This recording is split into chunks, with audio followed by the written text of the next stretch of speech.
Would you ask Mr. Harral to come back in, please? Thank you.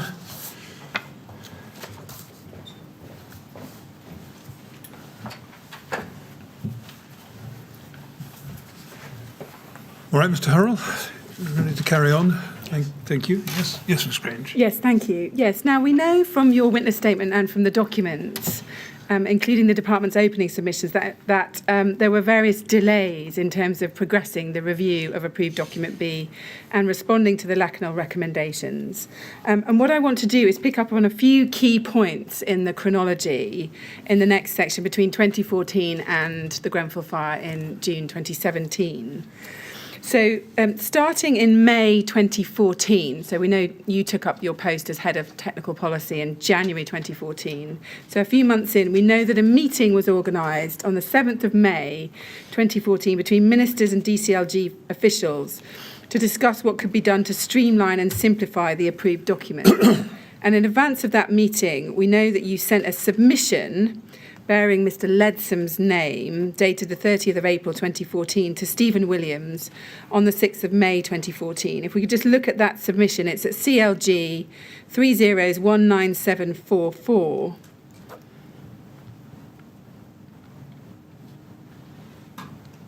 So here is the submission. Do you remember having any involvement in this submission? No, I don't think I did. Right. Well, let's just quickly look at paragraph 6 on page 2. We can see it says there, we entirely agree that there's scope to significantly improve the approved documents and propose to scope out a programme of work aimed at ensuring guidance is as lean as possible whilst meeting industry needs. For some approved documents where technical content is up to date, we would concentrate on simplification and improving clarity of language to make life easier for developers. For some ADs, we will need to undertake a fundamental review because technical guidance is now getting out of date, particularly Part B, fire. Do you see that? I do.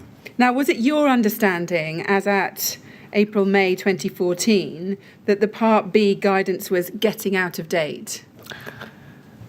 Well, it had last been reviewed in 2006. So, yes, in terms of the kind of periodicity of review, that's starting to stretch. I understand that in terms of time periods, but were you aware that there were concrete things within the approved document that were seen by the department as out of date and in need of revision?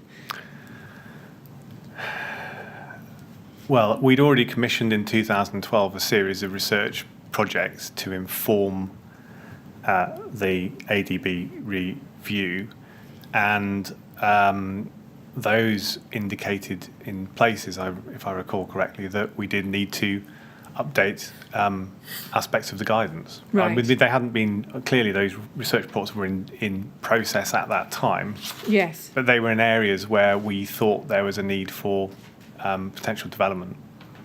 I see.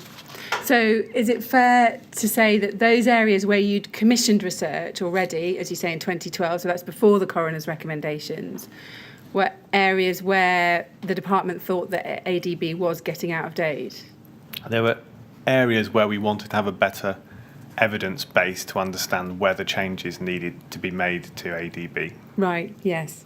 Now, just picking up on that research, that was my next subtopic. Some brief questions now about that research work that was commissioned, which was referred to as the 7 work streams research. Is that correct? Yeah, BD 2678, I think. Right. Now, you tell us in your witness statement that work was important in being able to launch the Part B technical review. Is that correct? Yes. That's at page 20, paragraph 65. Was it the case that you couldn't launch the Part B technical review until this research was completed and published?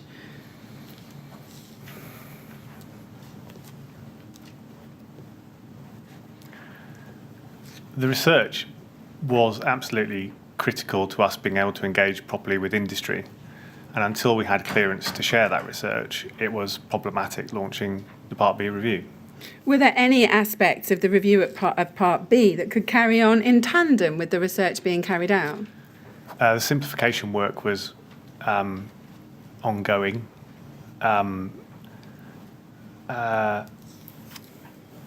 It would have been, I don't recall, in all honesty. I think that later on, the scope of the review is slightly different from the research proposals, but I can't recall the detail immediately off the top of my head.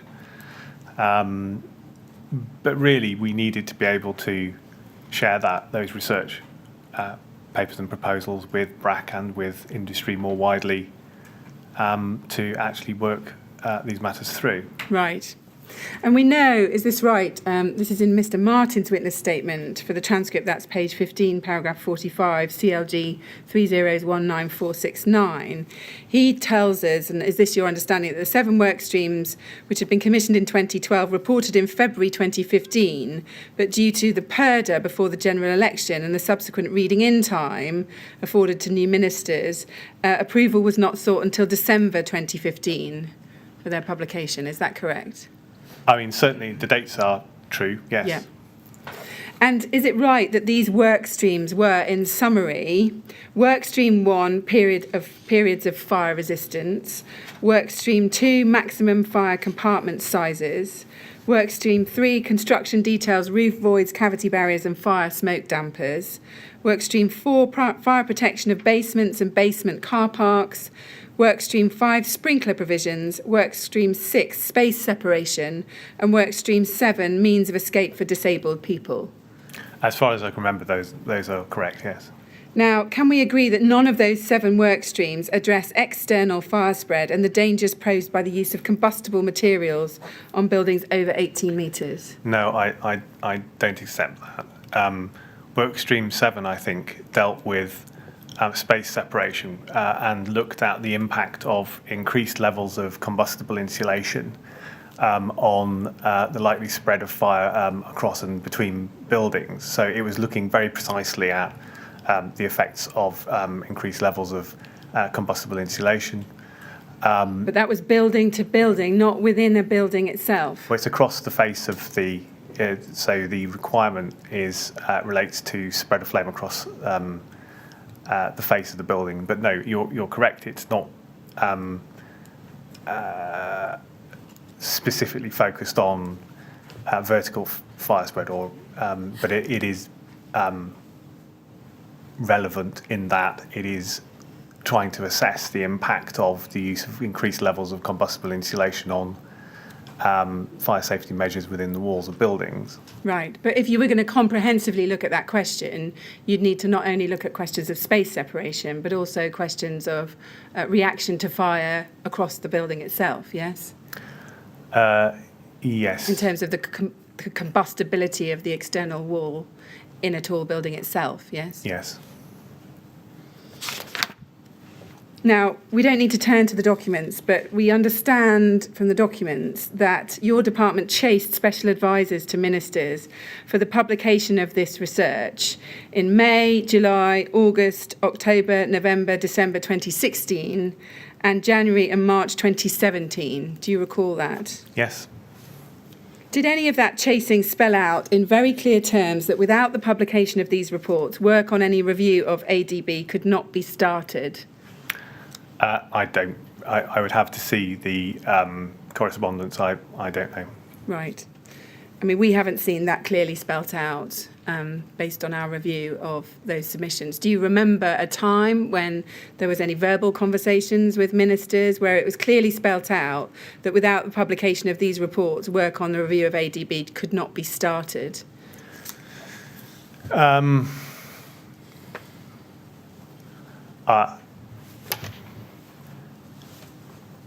I don't know is the simple answer. I would need to see the correspondence that was sent, but these reports were sat with for clearance by special advisors, not in ministers' offices.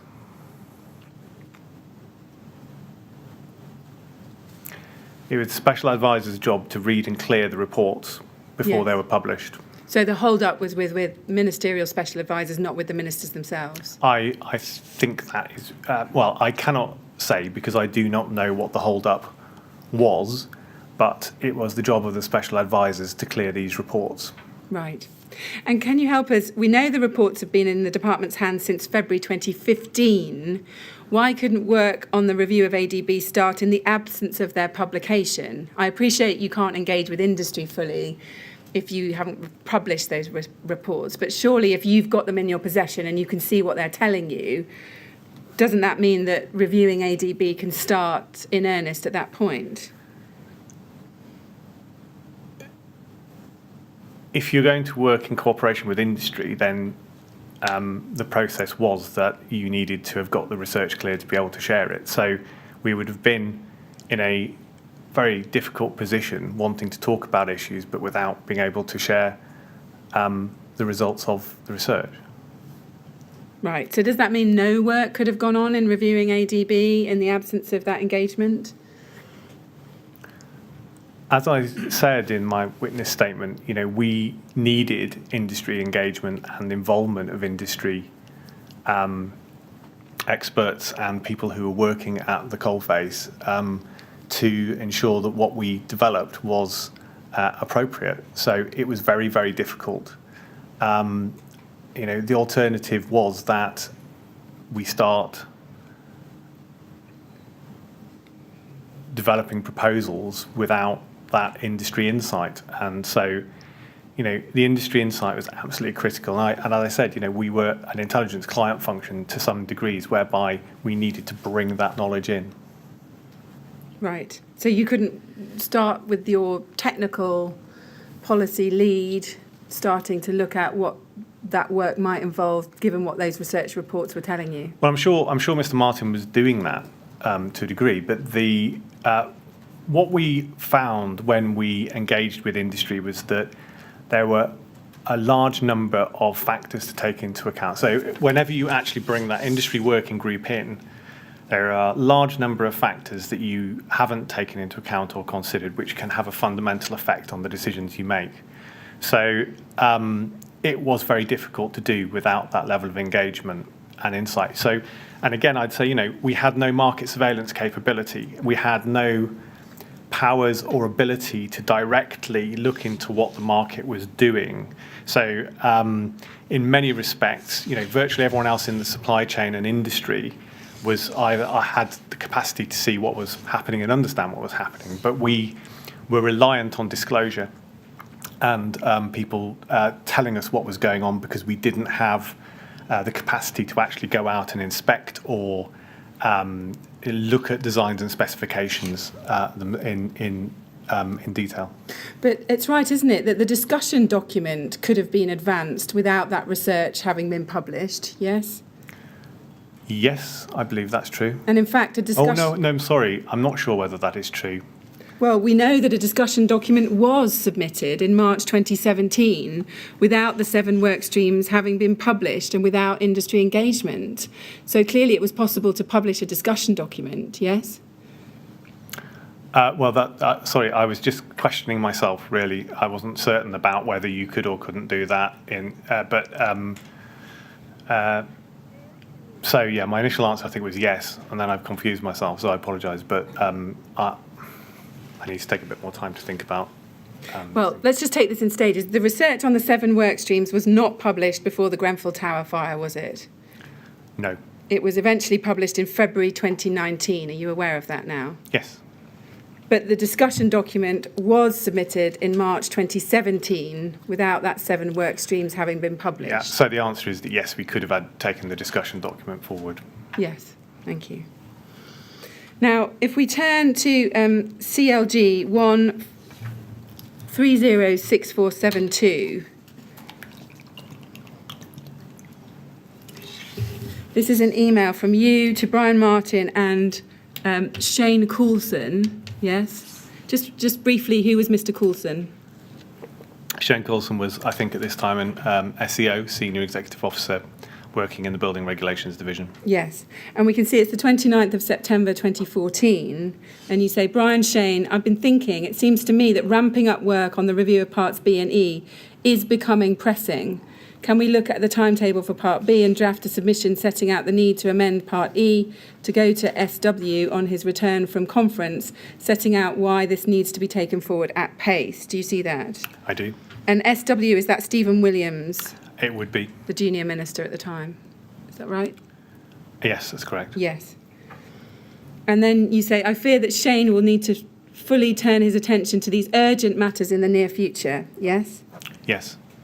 Now, in your view, why was the work on the review of Part B becoming pressing at this point? It's simply looking forward to the 2016-17 deadline. Right. So this is September, so we're, starting to expect the research reports to arrive within a relatively short period of time. And it would appear that, in fact, no submission was actually made until September 2015, yes? And that would be to a different administration. Yes. Did you ever ensure that Stephen Williams was informed as to why this needed to be taken forward at pace? I don't recall, in all honesty. Right. But I don't believe so. Do you remember discussing your concerns about the urgency of the Part B review with Mr. Martin?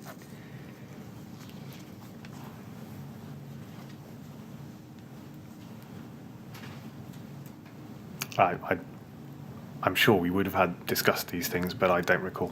What about with Mr. Leadsom? Did you discuss it with him at this stage? Again, I'm sure that discussions would have happened, but I really don't. I'm afraid I don't recall. And do you remember drawing up a realistic timetable at this point as to when the review would realistically take place? That would have not been for me to do. It would have been for Mr. Martin or Shane Coulson to have done. Right. And did you ask them to do it at this time, to draw up a realistic timetable? Well, I've asked for it in this email, but I don't recall what then happened. Yes. Could I just add something? Yes, I of think course. what may have happened here. So I said earlier that the Housing Standards Review was initially intended to report in October 2014. But for various reasons, it didn't complete until March 2015. And I suspect that what happens in this period until the new administration arrives is that work displaced activity and planning for Part B. Certainly that period was a period that was not envisaged in terms of the need to commit Mr. Martin and others at the Housing Standards Review. So there is a very clear delay in my mind where the Housing Standards Review process takes longer than anticipated that impacts on the Part B review. Right, I see. Now, yes, let's jump forward to March 2015. If we could turn to a document, and I'll need the native format, CLG 1306856.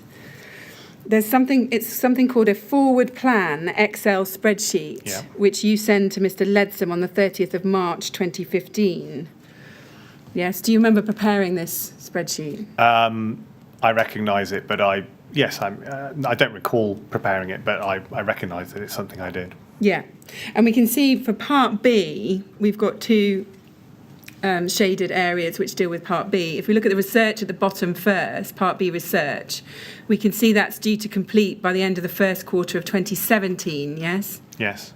And then the review of Part B is due to finish in the middle of 2018, at the end of second quarter of 2018. Due to come into force at that point, I think. Yes. So that completes all the stages in the process, yes? So I realised that there is a consensus around the meaning of 2016-17, but it's not in terms of it being March 2017. That was never my understanding, and the target date in my mind for Part B, or the backstop date, was always October 2017. Right, I see. This is also a resource diagram as much as a programme. So it's about where people are allocated as much as the time, as much as the actual process. And for Part B, there would have been a period of kind of rollout and dissemination that would have needed to be resourced. Yes, I understand. When you say it was always clear in my mind that the 2016-2017 commitment, and I think you're referring to the Lacanol commitment, yes? Yes. Yes. When you say it was always clear in your mind that that was going to be, the backstop date was October 2017, why was that always clear in your mind? Where had you got that date from? It's just I had read 2016-17 as either in 2016 or 2017. I was not aware of the convention that applied to a financial year. And so all of my planning, or,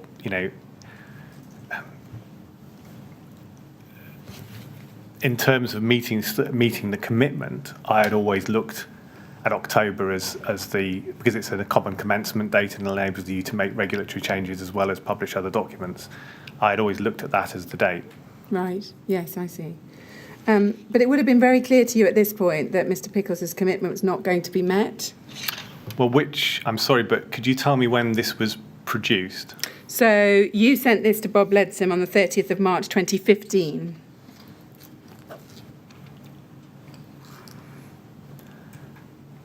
So,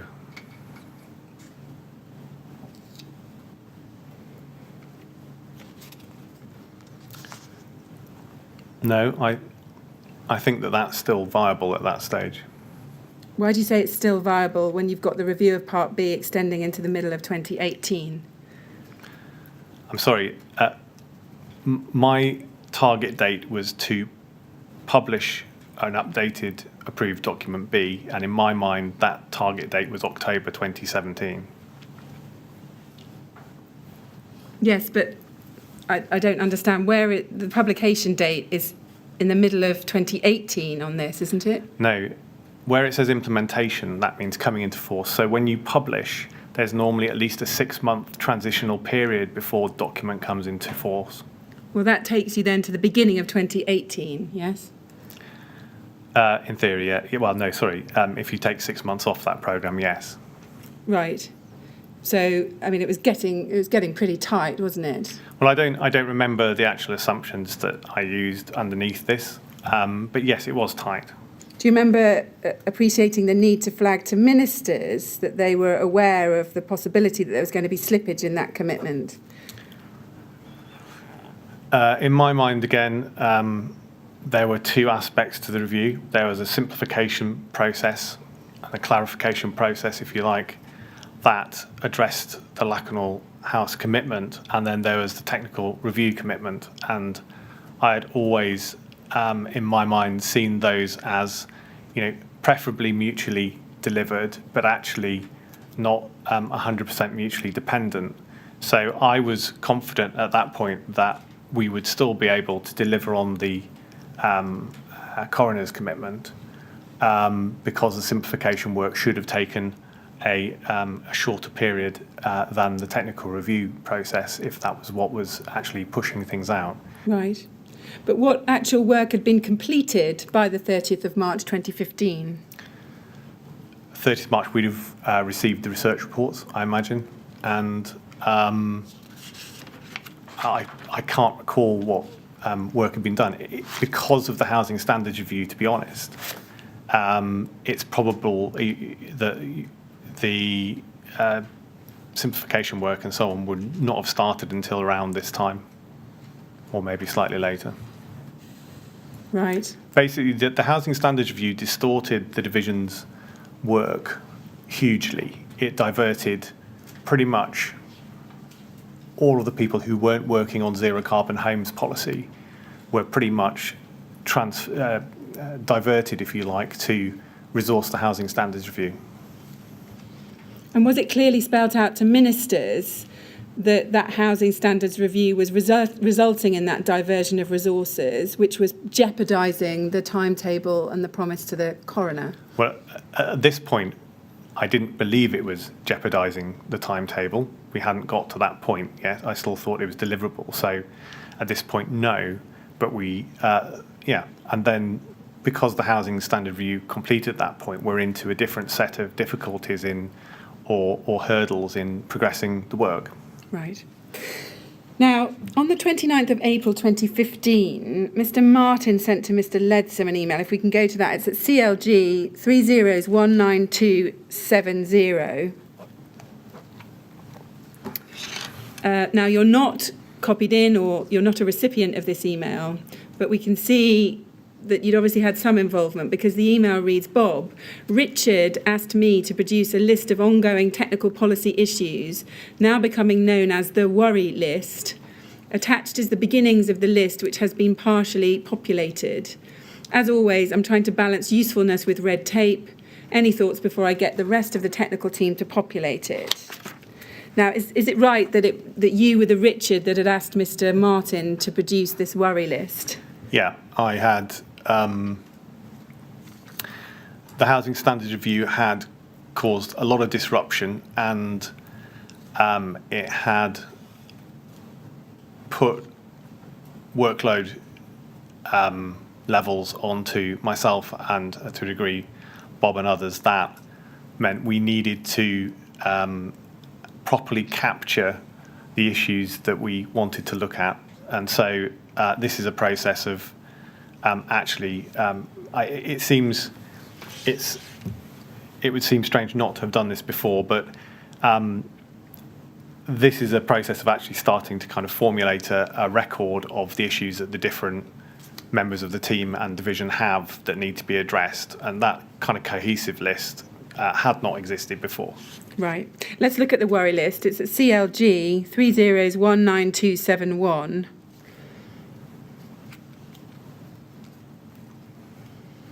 Do you remember seeing this worry list at the time? I would have done, yes. And did it go through various iterations, or did it only ever stay in this format, this first draft? I think it would maybe have gone through further iterations. I think it was updated in 2016 again, but I can't recall clearly. Right. If we look at row 7, we can see there's a heading Part B, and underneath that we've got headings at 8, 9, 10, 11 for sprinklers, domestic and commercial, fire spread in timber frame, MMC, is that modern methods of construction? Yeah. Extra care, housing, fire safety, and then ADB infraction risk. Do you see that? Yes. And looking at that row 9, the fire spread in timber frame MMC, column B, we can see asks what's the issue, and the issue is said to be changes in technology relating to thermal performance, driving wider use of combustible materials. Do you see that? Yep. Column C then says where's the pressure coming from, and it says insurers, fire brigades, etc., also manufacturers of non-combustible products. Yes? Yes. Then column D, what could be done, and the suggestion here is introduce a gateway for new tech, viable, ? Or just keep an eye on things, amending ADB as we go. Do you see that?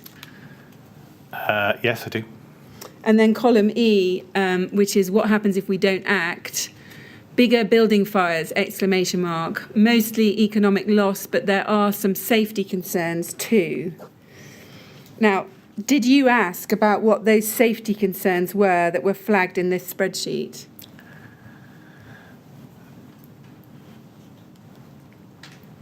I don't recall, to be honest. I'm sure that we talked through the issues that were in here, but I don't recollect.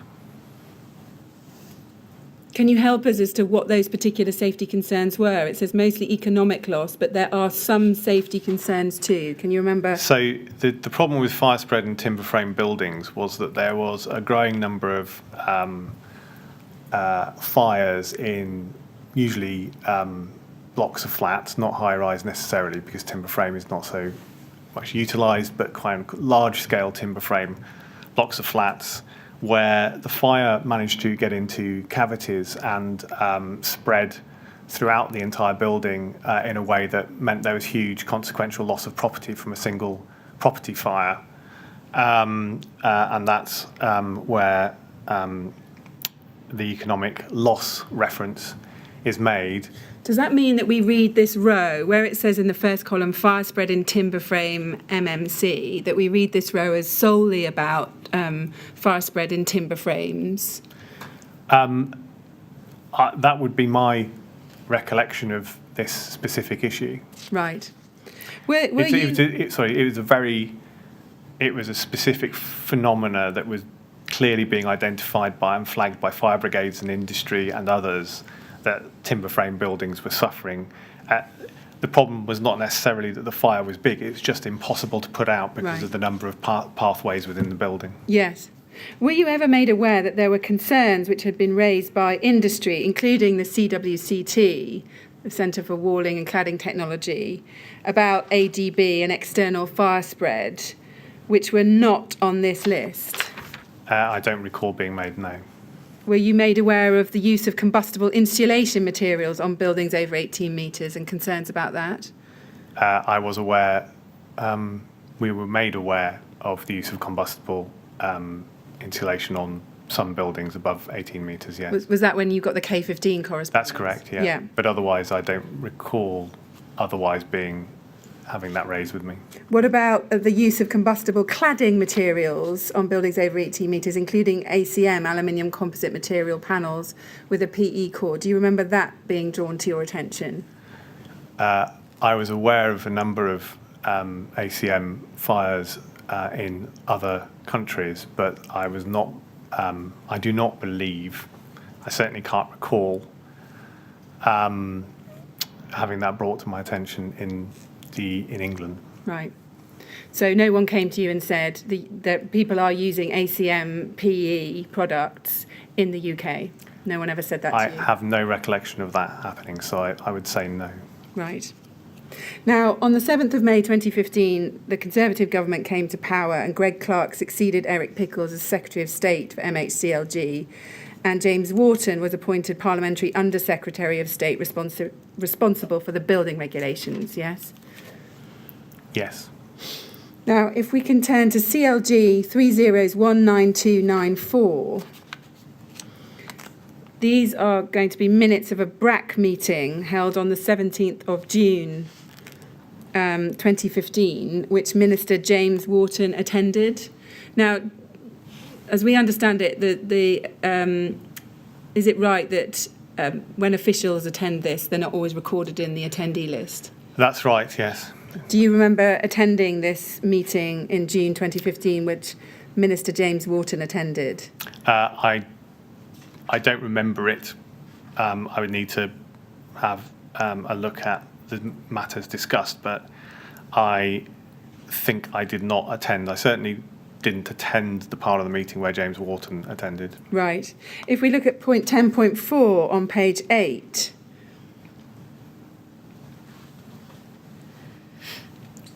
we can see in the first line it says it was confirmed that a review of Part B was still planned, though this had yet to be signed off by the new ministers. Do you see that? I do. Who would have been responsible for ensuring that new ministers were made aware of the ongoing work and the timescales, including timescales in relation to the Lacanau commitment? Whose responsibility was that? That would be Brian Martin's responsibility as the policy lead. Right. And can you help us at this point? Can you remember how long you expected that review of Part B to take and to be completed? As I said earlier, I thought that it was going to be probably October 2017 at this point. Could you remind me, please, of the date of this meeting? Yes, sorry. So this is the 17th of June 2015, so middle of 2015 now. Yeah, so I would still have expected it to be delivered in the kind of third quarter of 2017. Right. Now, we've discussed that as an important step in the review process, BRAC, the Building Regulations Advisory Committee, would have to establish a working group to scrutinise and advise on any proposals for review. Is that right? That's correct. Now, the proposal to establish a working group was not made until this BRAC meeting in June 2015. So that's 2 years after Lord Pickles's commitment was made to the coroner. We can see that also in that same minute. If you look on in that minute, it says, on the assumption that a review of Part B will go ahead, BRAC members were asked to express an interest in taking part in the Part B working group. Yes? Yes.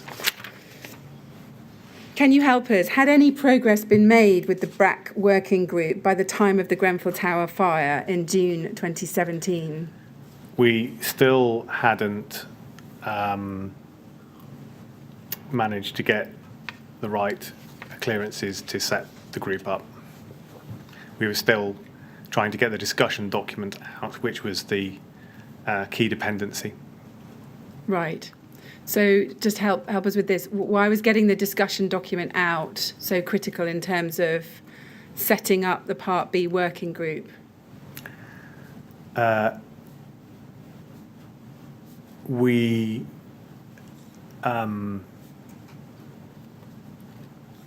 think it had just become a dependency. There were a whole series of delays. I'm sure we will work through these, but there were a whole series of delays that happened between these two dates. Not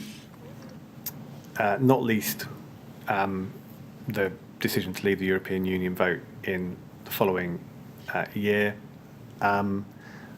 We had always predicated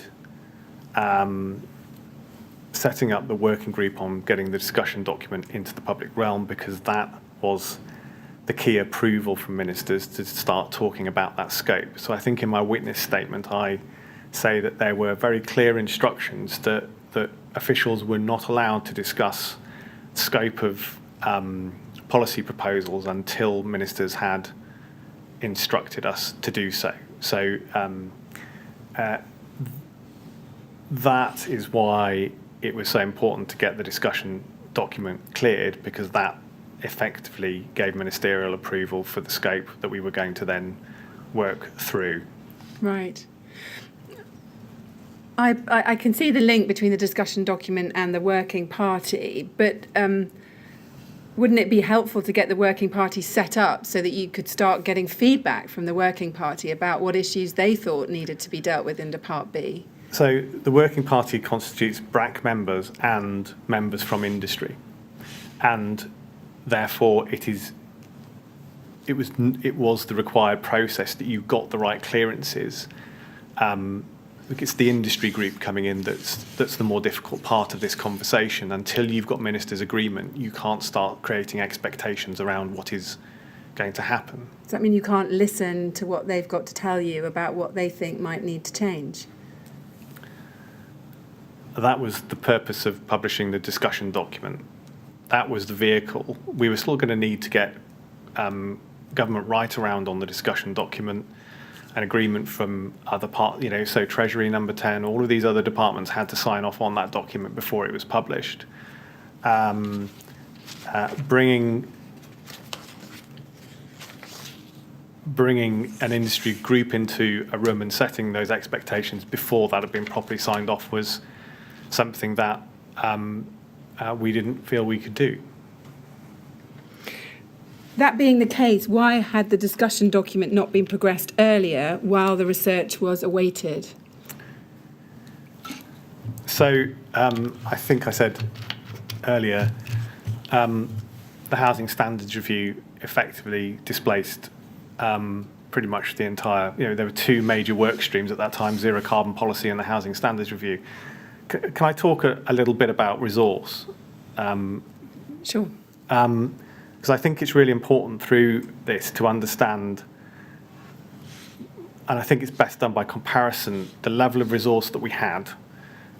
Because I think if I just give you bare numbers, or numbers of people, it's not terribly useful. So I'm going to compare the number of the resource base in 2006 and today with the number of staff we had at that time. So in 2006, there were 14 construction professionals in a division that had a much smaller scope. There were 3 grade 6s supporting the deputy director.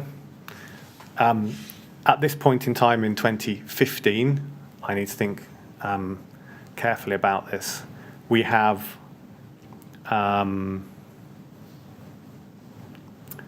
5 technical specialists and 1 grade 6.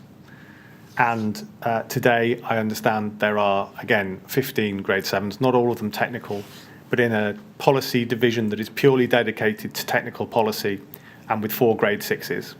So I think it's important to look at what's going on in terms of these resource constraints through that lens, because what it suggests is that there is somewhere between a third and a quarter of the number of grade 6s that were expected either side of this period, and again somewhere around a third or a quarter of the number of policy leads who were employed either side of this period.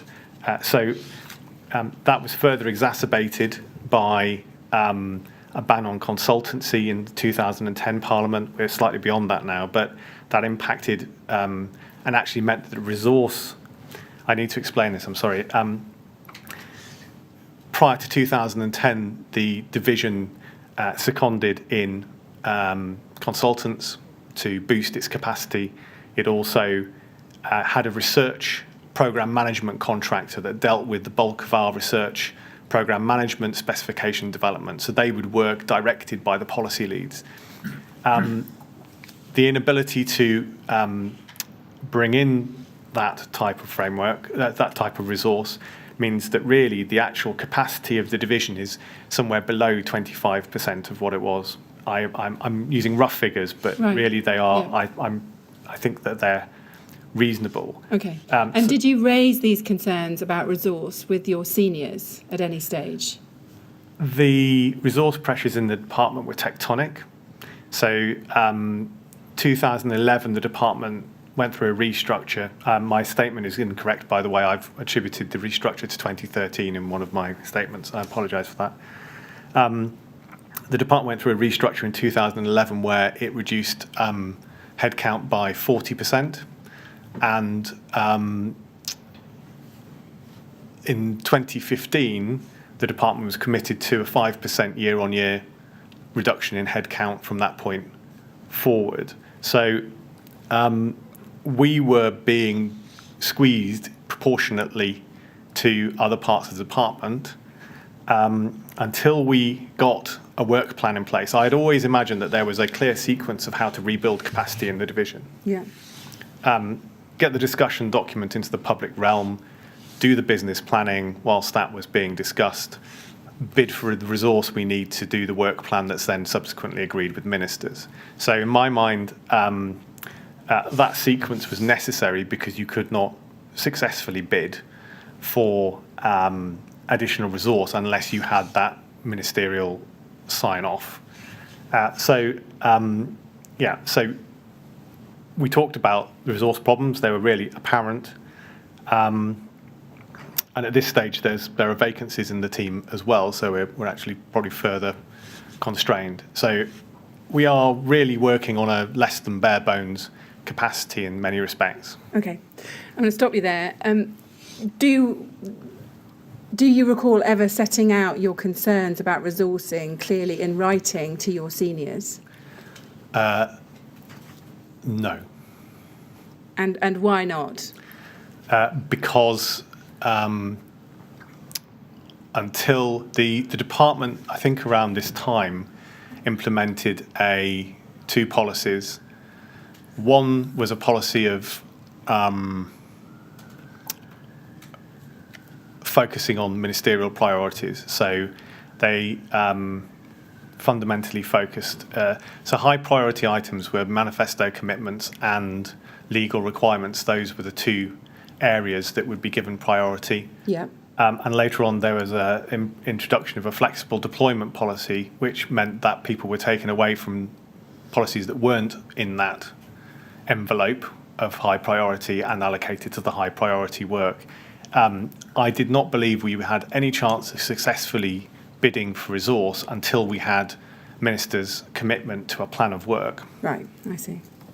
Now, picking it up again with the chronology, we know that in the summer of 2015, your department planned to publish the discussion document focusing on Part B to take account of the research which had reported in the first half of 2015 and provide a platform for inviting views to input into a wider review. Is that correct? That is correct, yeah. Yes. Now, you've explained in your statement that you didn't publish the discussion document before the 2015 summer recess. You've also explained that there were delays as your plans evolved over the summer. And the plans evolved so as to locate the review of approved document B within a wider review of building control. Is that correct? And building regulations policy rather than building control. I see, yes. Now, where did this idea come from to subsume the review of ADB within a wider review of building regulations policy? I was very supportive of at least initially packaging these things together so that we could marry up regulation and deregulation. So I certainly advised Bob that I thought that in terms of being able to comply with policy on regulation, this was the right approach.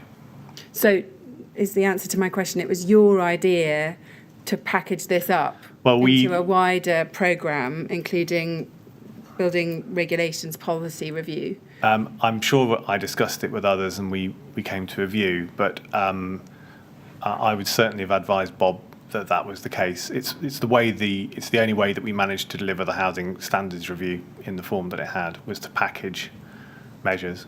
Right, but why did you think that packaging this review of ADB needed to be in that way in order to get it through? Had you actually been given that steer by ministers? No. Regulatory policies applied to the Part B review. There were at least two areas where there might be significant regulatory cost involved in addressing problems. The first is the timber frame issue that we discussed, which could have quite significant costs. The second was addressing problems with basement smoke ventilation for firefighters, which again would have been going from a simple passive system of ventilation to quite possibly a quite complex system of ventilation to remove smoke from basements safely. We were going to need at least, whatever that cost, we would need at least twice that amount of deregulation to fund. So it was necessary to be able to develop that deregulatory process in parallel. And I did not want to have to try and find all of the savings from within Part B to make that work. So packaging it with a range of other measures where we thought that deregulation was achievable was the right way to go, although I would note that it was most likely that Part B would have been partnered up with appropriate projects or areas of deregulation that would fit to the same timescale. You'd end up with a number of packages that balance these things out potentially. Right. But we had to actually get further information and understanding before we could start to marry those elements up. Right. But do you accept that locating the review of ADB within this wider review of building regulation policy would slow the process down, perhaps by some years, and thereby falsify the promise that had been made to the coroner? No, at the time, I didn't anticipate the impact of the prioritisation policies in the department on our progress. I actually thought that this was the right way to go because you could not implement policies until you'd actually got the deregulation issue resolved. So in some ways, it was. I mean, I regret that we did it now, but at the time, it was the most sensible way to actually ensure that the Part B review could be delivered in terms of compliance with those regulatory requirements. Right. So at the time, was presenting the review of Part B as part of a package of measures which would show some balance in terms of deregulation, was that the only way that you could approve changes to ADB at this time?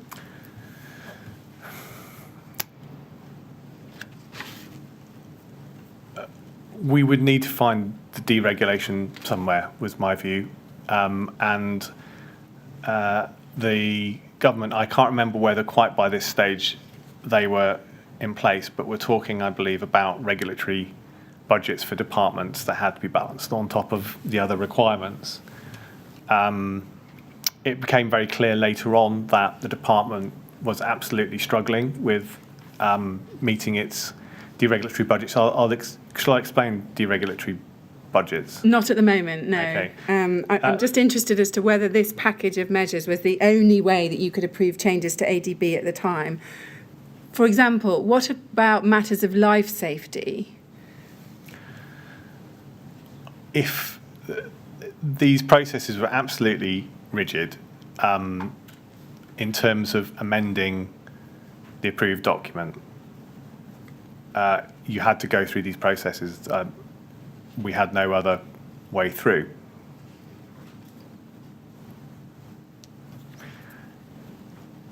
The regulatory requirements applied to life safety measures as much as they did to other measures. Right. So you were just stuck between a rock and a hard place. Yeah. I mean, this is what the policy was intended to do. It was intended to make it difficult to introduce new regulation and to achieve more than the cost of that new regulation and deregulation. Right. And that also means that you have to actually regulate, you have to do a whole chunk of additional work. At least in my experience, that was the way it worked. Right.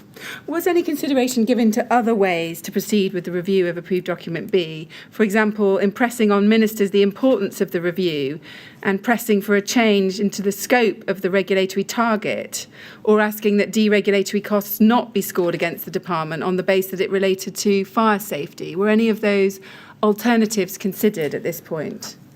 No. It was very clear the level of commitment within government to these proposals, and it was way beyond my pay grade to start suggesting these things were set aside. I see. And what if the changes that were anticipated, some of them were not new but simply clarificatory? Were there not other ways that you could proceed with the review of approved document B without having to find this balance of deregulatory measures? As I said earlier, I think the answer is no, even if if the benefits of clarification or simplification outweighed the costs of industry, I said this earlier, having to refamiliarise themselves with a document, then yes, perhaps. Let's look at an email now. Actually, this is a scoping note, CLG 30's19290. This is going to be a scoping note that you sent to Sally Randall, Bob Leadsom and others on the 31st of July 2015. Now, Sally Randall was the director of the department, yes? She was the director of the directorate. Yes. And it's what we believe it is a note of a meeting that you'd had with Sally Randall and Peter Schofield, the Director General, the week before. Is that right?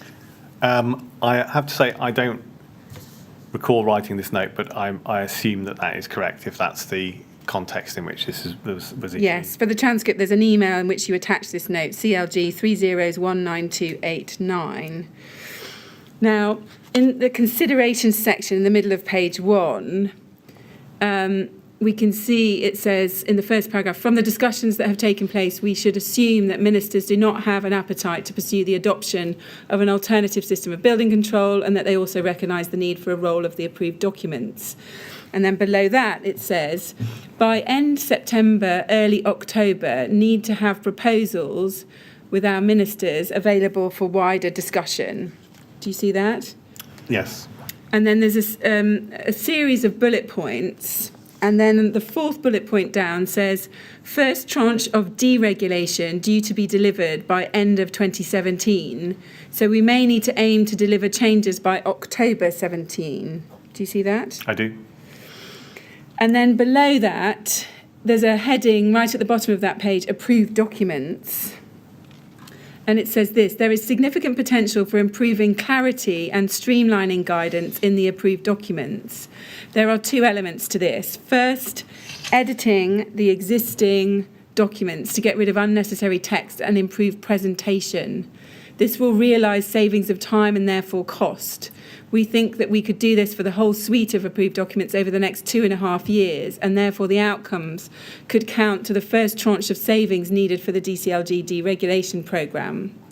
That's the first point. And then it says, second, full-scale approved document reviews, where we look in depth at the technical standards and opportunities to deregulate.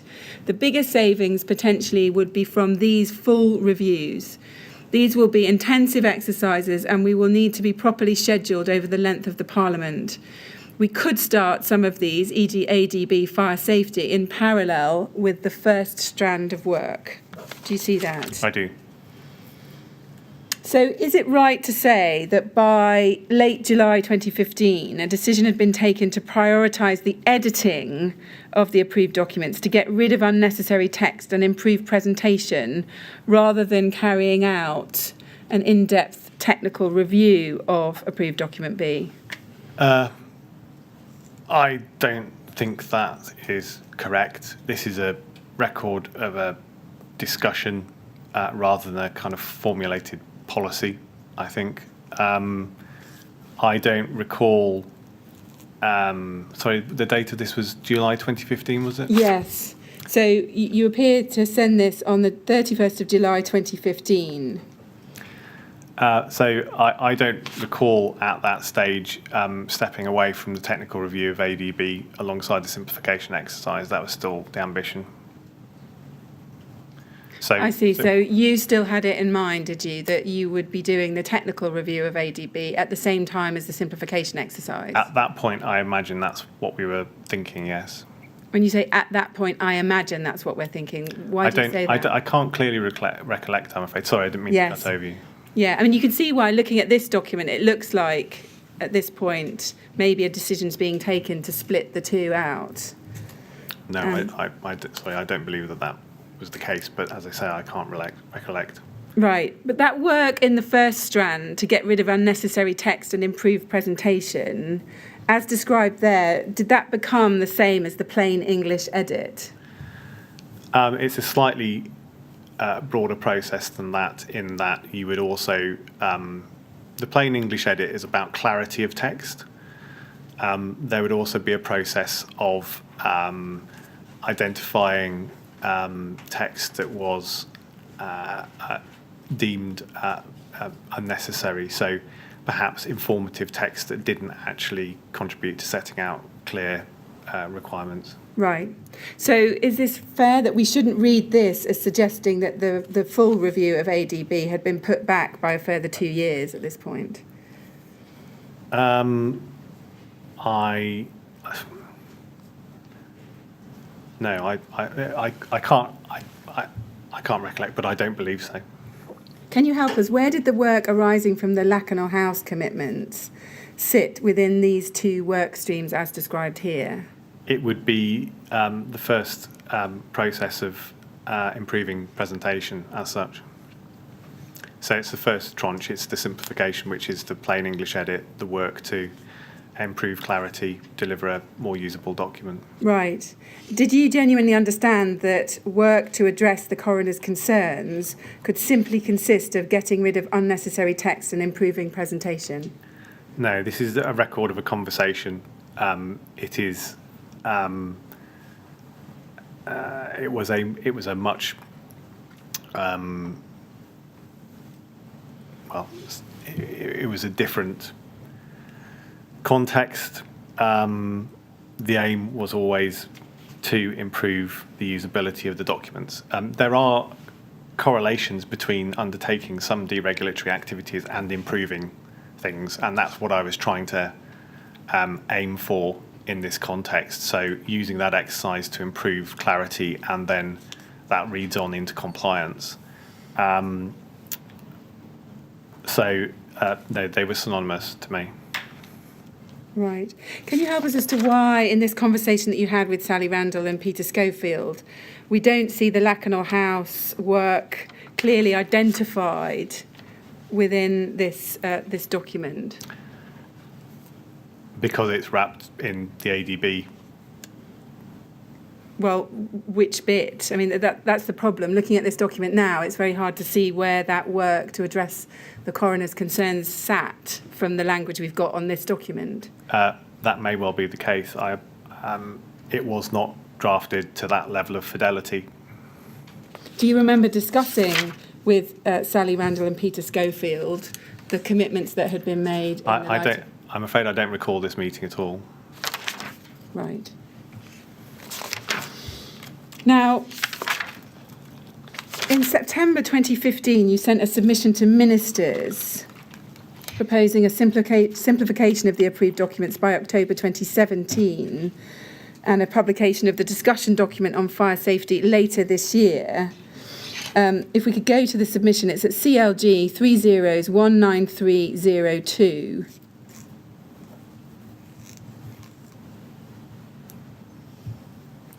We can see your name. It's from you. Do you see that? I do. And it's to James Wharton and Greg Clark on the 15th of September 2015. Do you remember drafting this submission?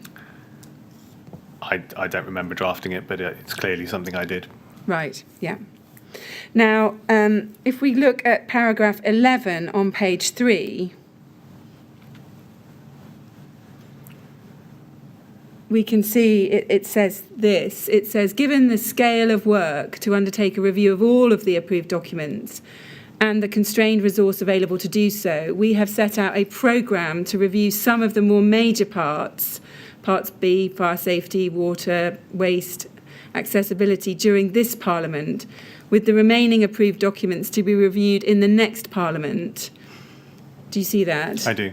The programme also includes work to Part L, Conservation and Power, requested by the Secretary of State. And then it goes on, do you agree that we should work up the proposals for Phase 1 and Phase 2 as part of a discussion paper for publication later this year and for formal consultation next year? So that's the question that's proposed to ministers, yes? Yes. Now, a timeline was included. If we go, there was an Annex B to the submission. If we could get that up at CLG 30193004. This was Annex B to the submission, headed Simplifying Statutory Guidance in the Approved Documents and Reviewing Technical Requirements. And we can see at page 7 of this document, we can see there towards the top, there's a bold heading, Phase 1 Simplification, October 2015 to October 2017. And then Phase 2 is underneath that, larger scale deregulation, October 2015 to October 2019. Do you see that? Yep. And we can see that for the Phase 1 simplification exercise, there's a list of parts, and it's got Part E, G, H and R, not Part B. And then under the Phase 2 larger scale deregulation, October 15 to October 19, we see the Part B technical review. Do you see that? I do. Now, do you remember proposing these two different strands of work to ministers at this point? Well, we did, clearly. I don't have clear recollections of this. Right. Can you help us? Where did the work from the Lakanal House coroner's recommendations sit in relation to these two work strands? Well, it would be within the Part B technical review, I imagine. Yes, so not any part of the simplification exercise between October 15 and October 17? Well, it's not there. It's not shown there. So whatever thinking was going on. I don't know whether the October 2015 to 2019 was a kind of broader timescale, but I generally don't. I can't recall my thinking. Yeah. Again, why does this submission not make clear, or this part of the submission not make clear where the work from the Lakanal House recommendations sat? That was one part of the review process, and we are trying to get a agreement to a kind of broad map of activity in different areas rather than the fidelity of the specific issues being looked at, I imagine. At this point, this is September 2015, did you feel that you had a clear handle on where the work was going to sit in terms of responding to the coroner's recommendations from Lakanal House? I can't recall this period, but I do know that the commitment remained in my mind throughout that period. Yes. You see, if the Part B work sat within that Part B technical review, spanning from October 15 to October 19, can you help as to why the submission or the annexes to it don't make clear the slippage in the Lacanol commitment from the 2016-2017 promise? I can't answer that question. Because you just can't recall? I just can't recall the thought processes of what was going on at that stage. Right. If we look at page 6 of Annex B, just go back a page. Under proposed programme of work, we've got a heading, Part B, Fire Safety. It says the previous Secretary of State committed to undertaking a review and simplification of Part B following the Lacanol House disaster, which was critical of the clarity and format of existing guidance, which it was suggested contributed to a number of deaths. There are also a number of technical issues which recent research identifies as requiring attention in order to protect life safety.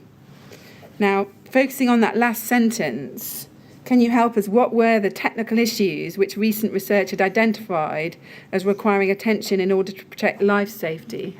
Well, for certain, the smoke ventilation in basement protection for firefighters was on the agenda. I think you showed us a document earlier where life safety issues were identified in large timber and MMC buildings.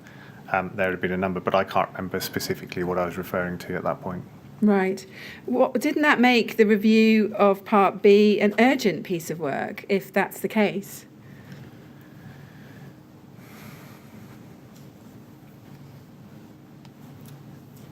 I think this is an inherent problem with the process that we have to go through. It takes the time it does because that's the structure of the work that we need to do to actually amend the regulatory guidance. And there is a genuine desire to take these things forward as quickly as possible, which then becomes extremely frustrated. But I think it's one of the issues with the system as a whole that there are not better mechanisms to enable critical advice or corrective guidance to be issued in an approved way. It's a serious flaw. Yeah. And there is no shortcut for these processes. So many of these issues need a lot of industry input to identify suitable solutions. They take time to develop. It's a slow process. So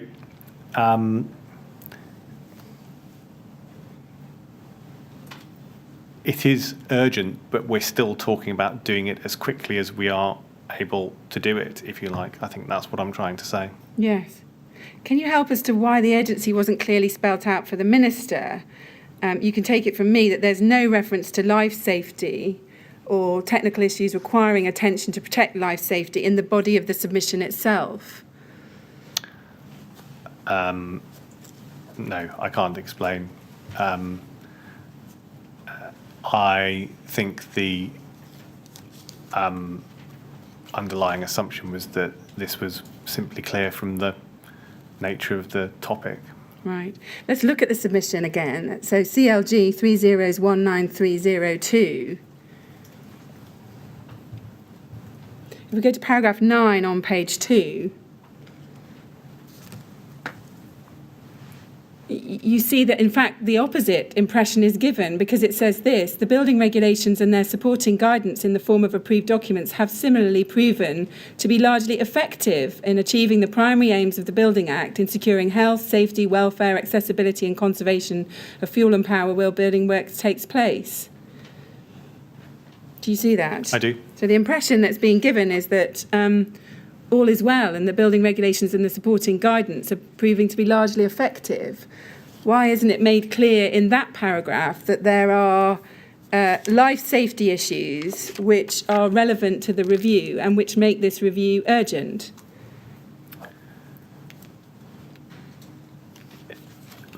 The majority of the building regulations have health, safety or welfare implications. There was no, I can't remember specifically highlighting the safety concerns because it was taken as being read on the face of the material that was being presented. Right, thank you. Mr. Chairman, I'm moving to another subtopic next, so could we have that as the point for the We certainly could, yes. Thank you. Mr. Harral will have a short break at this point. We'll come back, please, at 3:30. And as before, please don't talk to anyone about your evidence while you're out of the room. All right? Thank you. Thank you very much.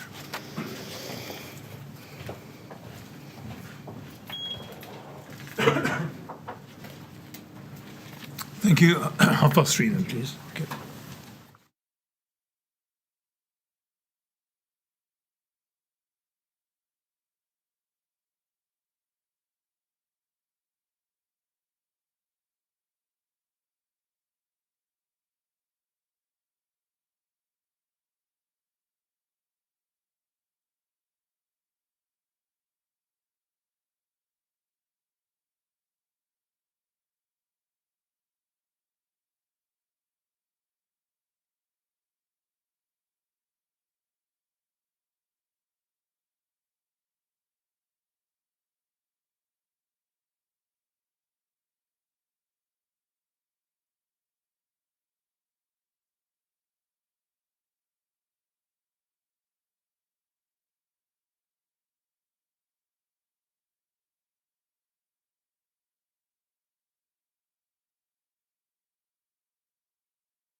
Would you ask Mr. Harral to come back in, please? Thank you.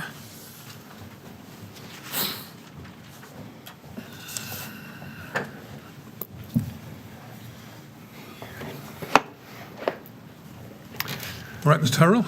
Yes, thank you, sir. Good, thank you. Yes, Ms. Grange. Yes, thank you. Now, we were just discussing the September 2015 submission to ministers. Yes. And we know from the documents that a meeting to discuss that submission was held on the 19th of October 2015, attended by James Wharton and Bob Leadsom. If we go to CLG 1307511,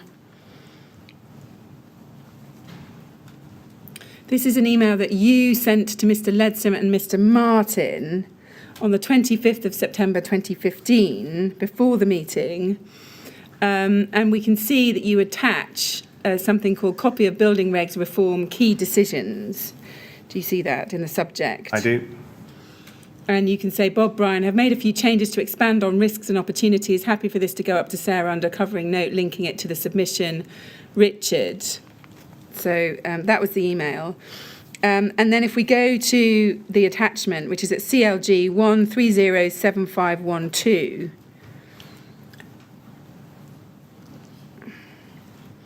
so here we can see an Excel spreadsheet. It's headed the Reform of Building Regulations Key Decisions. And we can see that in line 9, it says, agree to the simplification programme proposed for statutory guidance / approved documents. Do you see that? Yes. And you've got underneath that line 11, simplification of the approved documents, restructure Schedule 1, adopt digital-only format, adopt a new periodic review policy, edit and reformat existing guidance. And then underneath that, at line 17, you've got reviewing the technical requirements, commence work on, and then underneath that, you've got Part B, fire safety. Do you see that? Yep. Now, just in terms of where the Lacanal work sat, it looks from this that it sat under the technical review in line 19, because we can see under the column D, why do this? Eric Pickle's commitment following Lacanal House inquests. Do you have that? Yep. Now, was that the intention of this spreadsheet, to convey that the Part B fire safety work would be part of the review of the technical requirements, or was your understanding that that work would be included as part of the simplification programme? I can't recall my thinking behind this at the time. What I know is that it was in the earlier kind of first quarter of 2016 that, in my mind, I started thinking about the need to separate the technical and simplification work out. So I think this is just a matter of having one line for Part B that includes both. And I think that's happening in various places without disaggregating the simplification and the technical work. Right, I'm not sure I entirely follow that. So we're not in 2016 here, we're in October 2015. Yeah. Are you saying at this point that the line that deals with fire safety, Part B fire safety, what was both the simplification strand and a reviewing technical requirements strand? Yes, I think that's probably the case. Right. Why do you say that? Because that's not clear on the face of this document, is it?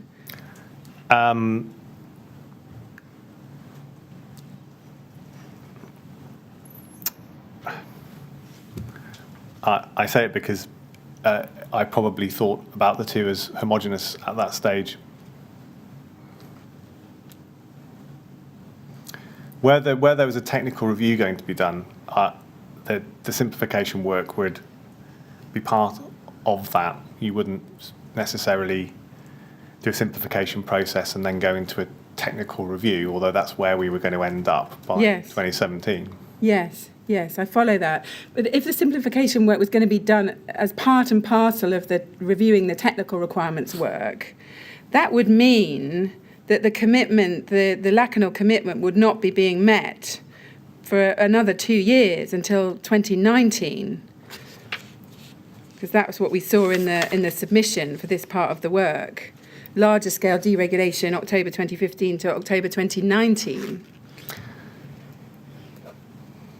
I think I said earlier, but perhaps not. I think the 2015 to 2019 is a range rather than an absolute. But I don't recall the assumptions that I was making at this point in time.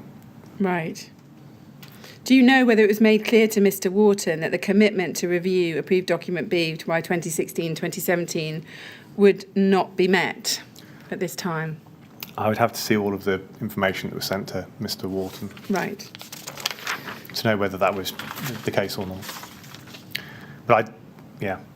But you can't recall No, I'm afraid I can't. there having been that discussion with ministers at this point, so in the autumn of 2015?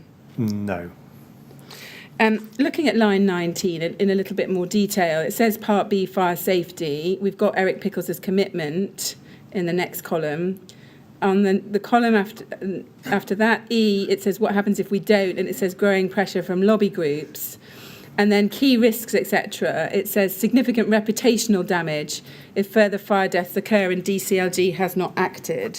Now, whose words were those? Do you know? I do not know. They would probably be mine. I suspect if I prepared this spreadsheet, they would probably be mine. Why is this only flagging reputational damage to the department if further fire deaths occur? That is, I apologise for that. It is not right. And I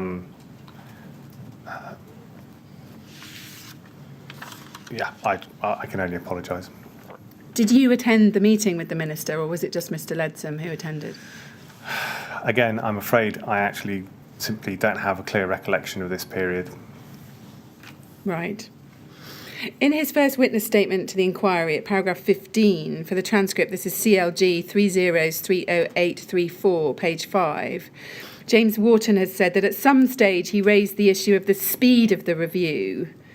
And he says in his second statement that he thinks that would have been between September and October 2015. That's CLG 3034289, page 7, para 15.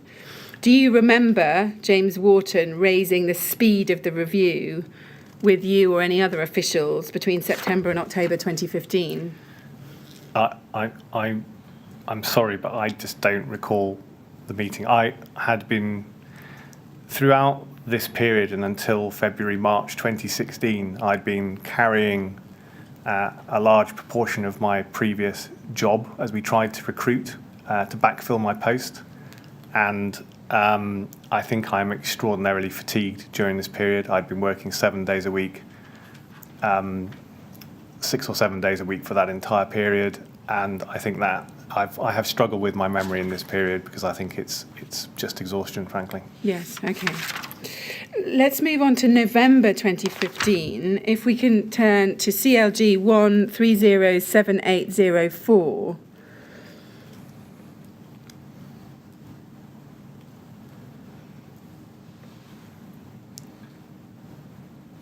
This is a submission from Alex Murphy in the Building Regulations and Energy Performance Division. It was cleared by Bob Leadsom, and it's to James Wharton and Greg Clark, 10th of November 2015.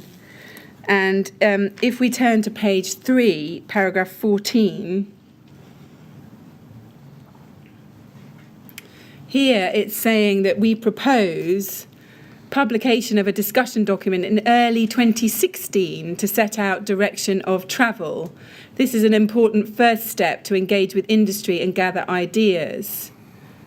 Do you see that? I do. So the proposed publication date for the discussion document has slipped again from, it was said to be later in 2015, that was in the September 2015 submission that we looked at. Now it's being said it's early 2016 in this November submission. Can you help us as to what was the reason for the delay in the publication of the discussion document at this point? Can you remind me of the date of this, please? Yes, it's the 10th of November 2015.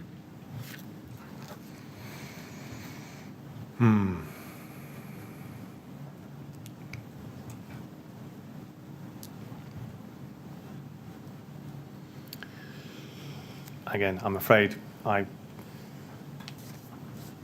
don't recall. No.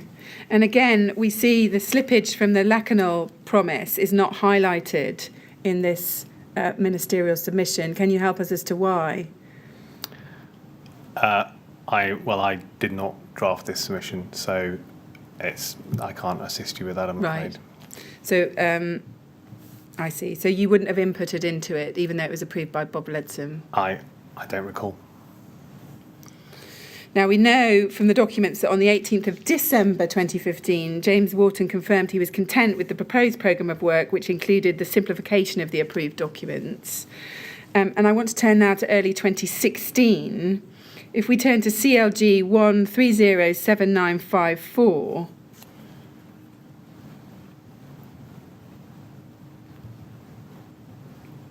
we can see this is an email from you to Bob Leadsom, headed Building Regulations Review Sub, on the 29th of January 2016. And you say, Bob, please see attached the package of documents for clearance to go to James Wharton. We urgently need to get this cleared. The discussion document itself is already well progressed, and we should aim to have a further submission, the final draft and write-around letter, ready to go up to ministers as soon as we get a reply to this sub. The date for local elections has not yet been disclosed, but on the basis that it's likely to be around 8th of May and PERDA is 6 weeks, we must get this out before Friday the 25th of March. If we fail to do that, then there's a significant risk that we will be caught by an overlapping PERDA on the EU referendum. In case of both PERDAs, we are captured by policies relating to local authorities and Europe, so would be unable to argue the case for publication in those periods. Happy to discuss. So you're clearly saying there's some urgency to get this published in these periods, and the documents are attached to go to James Wharton. In fact, we can see that a submission went up on the 1st of April 2016. If we can go to that, this is at CLG 19344.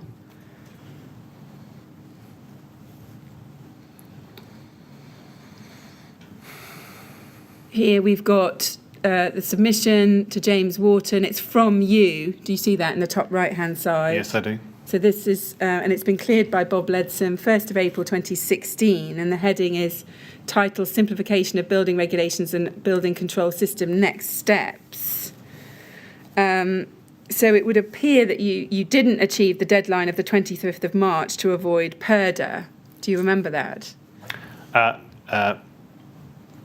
Well, it's clearly we didn't, but Yeah. I don't recall. I have very poor memory of this period. Can you help us as to why that deadline was missed? Yes.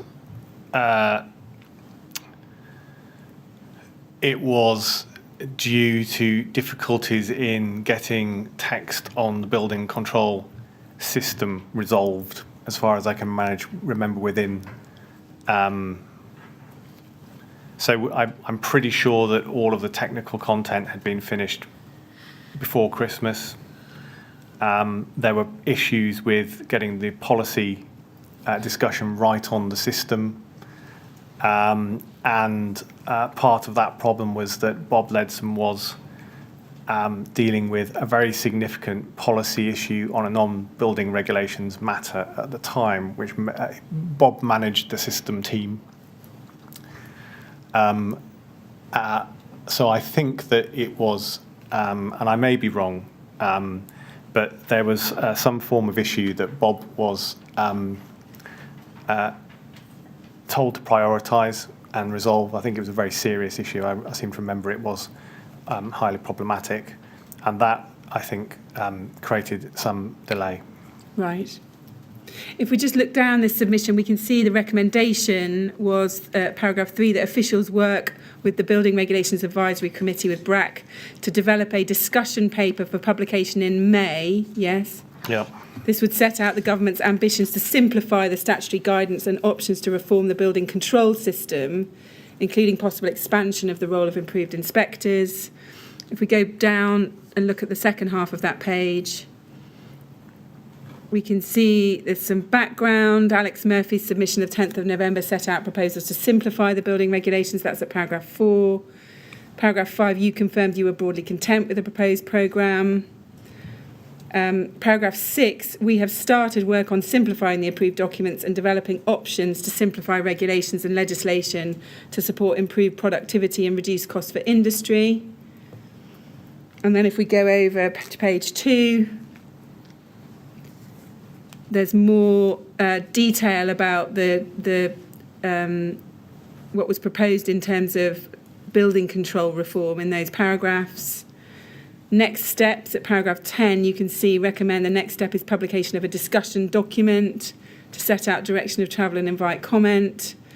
Paragraph 11, we're working up a draft of the document with BRAC.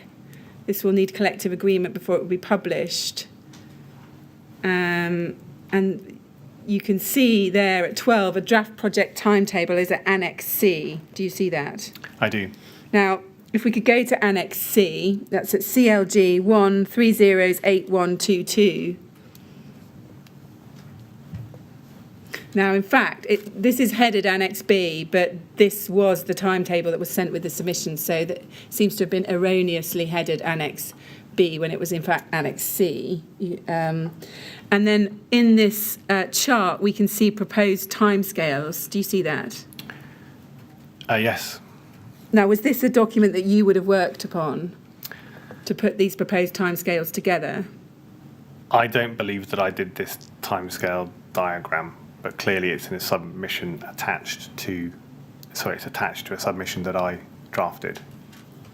Yes, and what we can see is under the policy development, the blue boxes at the beginning, we've got various steps right at the top, develop discussion paper in early 2016, consultation in late 2017 and analysis.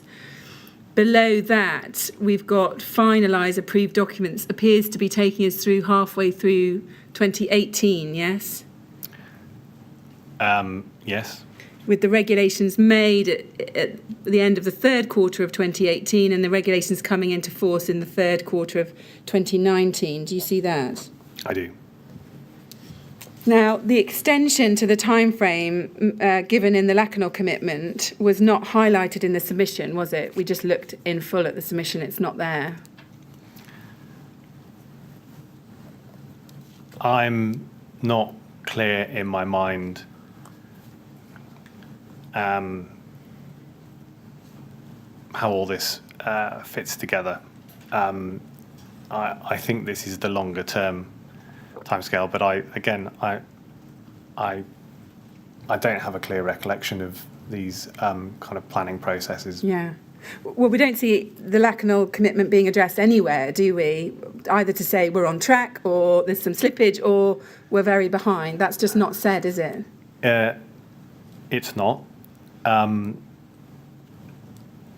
It would have been a part of the Part B review, but as you can see from this programme, it is a very high-level diagram with very little detail.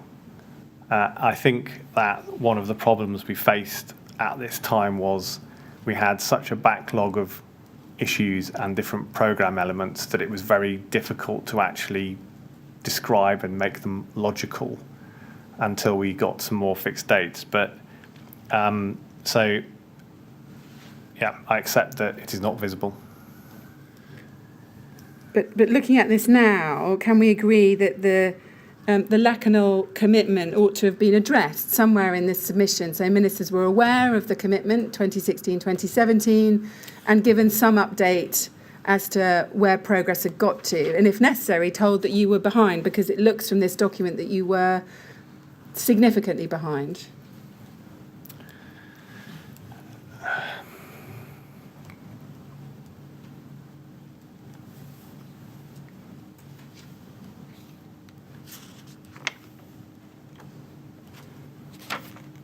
As I say, the Lacanau recommendation has been subsumed into our assumptions about Part B, I think, and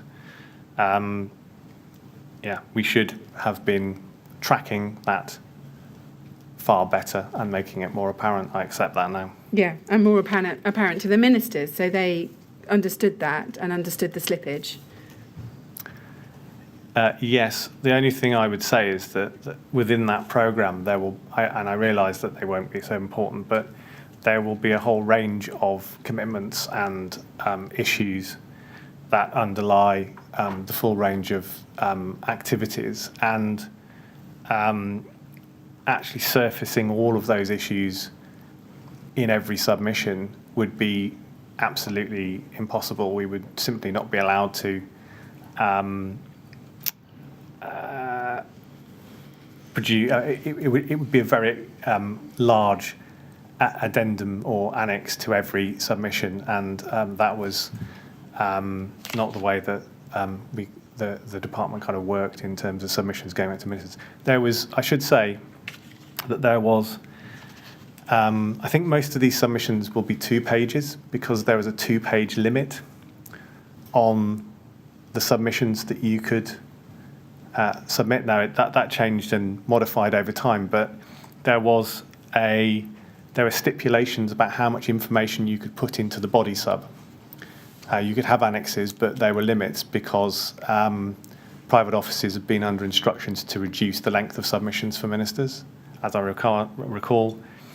And that obviously at times meant that some things were squeezed out from, and I know it sounds ridiculous, but that is the case. Yes. But this could have been highlighted in a sentence, couldn't it? I'm not saying that has happened in this case, but what I am saying is that there was a pretty well policed limitation on how much text you could get in, and quite often, things were taken out. I don't think that's what's happened here, because I don't think we were habitually, or we were not systematically flagging the lack on all issues. Yeah. Now, we know that James Wharton didn't agree to this proposal till the 19th of April 2016, and as a result, the local government election and EU exit referendum purdah periods had come into effect, as you had forewarned in your email. Now, I want to ask you some questions now about frustration within your team, and it's a topic you've already alluded to. If we go to your witness statement on page 27, I want to look at paragraph 104. You say at 104, I was aware from team meetings that there was a real sense of frustration, which I shared, at the lack of progress in commencing formal review work. I was also becoming concerned at the passage of time given the specific 2016-17 commitment on Part B. In the normal course of business, Brian Martin would have had access to an industry expert working group to assist in the simplification of approved document B, and was, quite reasonably, unhappy working without reference to such a group. However, we could not formally establish a working group until we had clearance from ministers on the scope of work to be undertaken. The late May email chain referred to above reflects consideration of some ways this might be resolved. Now, did you ever raise those frustrations with senior members of the department, including Bob Leadsom? Yeah, I talked to Bob about this. I was getting, I had a really frustrated, verging on angry team who, from the point that the election was called in 2015, had been wanting to get back on with what they considered to be their primary role, which was updating and reviewing the approved documents. We had, for pretty much the entire period between 2010 and 2015, that's not exclusively true. We were still working on zero carbon policy, but we'd gone through 2 cycles of deregulatory activity that took us away from that process. And I think the backlog of work that needed to be done is part of the reason that the programme management and the communication with ministers is actually problematic. Looking at it in hindsight, it is a very difficult programme to communicate because it is overloaded with things that need to be addressed. I think that looking back, the government's decision to step away from the periodic review of approved documents in 2010 is effectively coming home to roost at this stage. We are struggling to deal with the complexity and scope of the programme given the resources that we have. Right, yes. Do you know whether the team ever made clear the sense of frustration to ministers? You would absolutely not be allowed to do that. Right. Not even someone very senior within the team. They couldn't make it clear to ministers, the sense of frustration. Sorry, so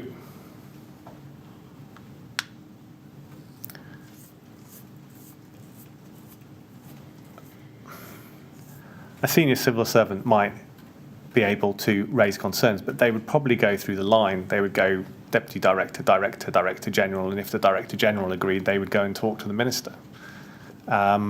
So it's not. I was not a member of the senior civil service. I don't have insight into quite how that process works. Right, okay. Do you know, you talk about the fact that in the normal course of business, Brian Martin would have had access to an industry expert working group. Did Brian Martin actually ever request the assistance of an industry expert working group? He did form a BRAC group to look at the scope of ADB, I think, kind of early-ish in 2016. But as I said earlier, for the review process to work, we needed to be bringing in a broader group of experts from across industry. And to do that, we needed the discussion document and some other things potentially to be in the public realm. Right. But is it right that there was a steering group involved in the BRE 7 work streams? I believe there was, yes. Yes. Was that different to the industry working group that you're just discussing? Yeah, because the job of that group is to ensure that that research is carried out properly and provides robust evidence for the department to consider. The BRAC working group would be constituted differently, perhaps, to look at the range of issues that were decided to go into the approved document, and you may have, for instance, more people from building control or some of the other construction professions involved in that process than you would necessarily for the fire research, where you would almost certainly have people who are specialised in fire research. Yes, I see. Let's look at an email chain now. CLG 30s18930. Now, this is an email chain that we looked at earlier in relation to Lakanal House, and I said I would come back to. If we look at the very bottom of page 1, we can see there's an email from you on the 25th of May 2016 to Mr. Martin. And if we go over the page to the top of page 2, we can see from the first few lines of the email that you're suggesting to Mr. Martin that he might like to take on some infractions and EPBD work, that's Energy Performance of Buildings Directive work. Do you see that? I do. You say, Brian, were you serious about taking on an objective to support Steve on infractions, EPBD work, e.g. going to Brussels, etc.? I would support you on this, as I can understand why the editorial work on Part B turns you off. How long have you been looking at ADB? 11 years? We could export the bulk of editorial work to a technical editor through RIBA E, and we should have some money in the piggy bank from Part R if you wanted to free up some time to do this. It's good to do new things to avoid getting stale, and the carbon budget EPBD stuff can be quite interesting. Let me know. Now, you say there in the second line, I can understand why the editorial work on Part B turns you off. Do you see that there? Yeah. But wasn't that a core part of his job, to do the editorial work on Part B? It was, but you can go snowblind. You can find it very difficult when you've worked on a document for so long to see it afresh. I recall at this time I'm trying to give Brian an option to do something different for a while, and I remember exploring whether we had headcount to bring in a seconded person to actually undertake the editorial work. Is the simplification work for the document, which is ongoing whilst we're trying to get clearance for the discussion document. Sometimes people need a little bit of a break, so I was trying to give an option. And I was also at that time, I seem to recall, evaluating whether I needed to step in perhaps and actually take over that piece of work. I didn't have the capacity to do that. There was no headcount available for a secondment, and recall that I had a conversation with Mr. Martin subsequent to this exchange as a whole, and he kind of re-engaged with that process. We agreed that he would kind of continue to do that. Yes. But it was about trying to make sensible decisions about the best way to progress that piece of work in a man management sense. Yes. I mean, you refer at the end of this paragraph, you say it's good to do new things to avoid getting stale. Did you think, in fact, at this time that he was getting stale in terms of his work on editing approved document B?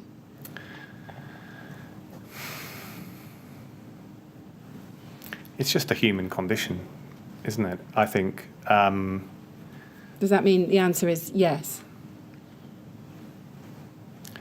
Mr. Martin was very passionate and committed to ADB. I think he was just going through a period where the lack of progress was getting him down, frankly, in terms of getting the discussion document and an industry working group in place. And this is an exchange about, whether he does actually want to take a break because it's the editorial work that can be done by a technical editor or by someone else, but we would need him to actually head the technical review and then sense check all of those changes. Yes. I mean, how long had you been concerned enough about the situation to be thinking about, you said you were thinking about even offering to take over the piece of work. How long had you had these concerns for? Well, it was, I can't recall. I think it's come out of conversations about the state progress of the work, or I don't recall the full chain where this started or what prompted me to send it off to him. It'll have been a discussion or a series of discussions. So I don't recall, but it is very much about trying to find the right way through this. Yes. If we go to Mr. Martin's response, which is the second email down on page 1, we can see on the 26th of May 2016, he says this. He says, "Hi, Richard. It's more like 16 years, but I'm not counting. I'm procrastinating because I'm not able to do the job the way I want to. I suspect I need to lock myself away for a week and JFDI exclamation mark." Did you understand him to mean just beep, do it? Yes, I think that is what it means. Yes. "I am getting a bit stale. I think it might be a form of midlife crisis. I'm blank, is this it? But ADB is almost like my third child. I would have gladly handed the job to Steve Kay, but that wasn't to be. There's a limit to what Reba E can do, but I think they could help a lot.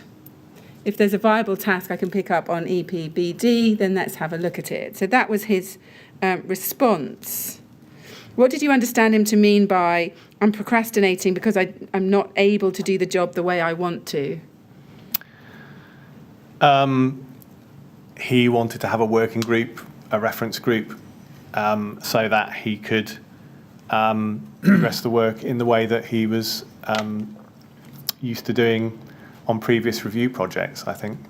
And the delay in issuing the discussion document was holding that up. Is that what you're saying? Yeah. And what did you think when you saw the comment by him, "I'm getting a bit stale and ADB is almost like my third child"? Did you think that he might have been in this job simply too long and was no longer capable of thinking positively and proactively about it? No, I didn't think that. I thought this was, a frustrating period for Mr. Martin.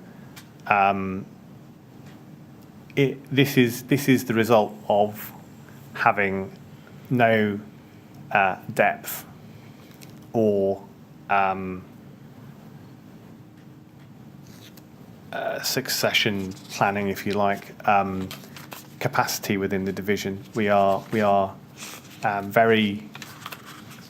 I think at this stage, May 2016, we've got 5 grade 7s we've recruited in February and March. We recruited 2 grade 7s in February and March. We have no SPTOs. We've got 5 professionals.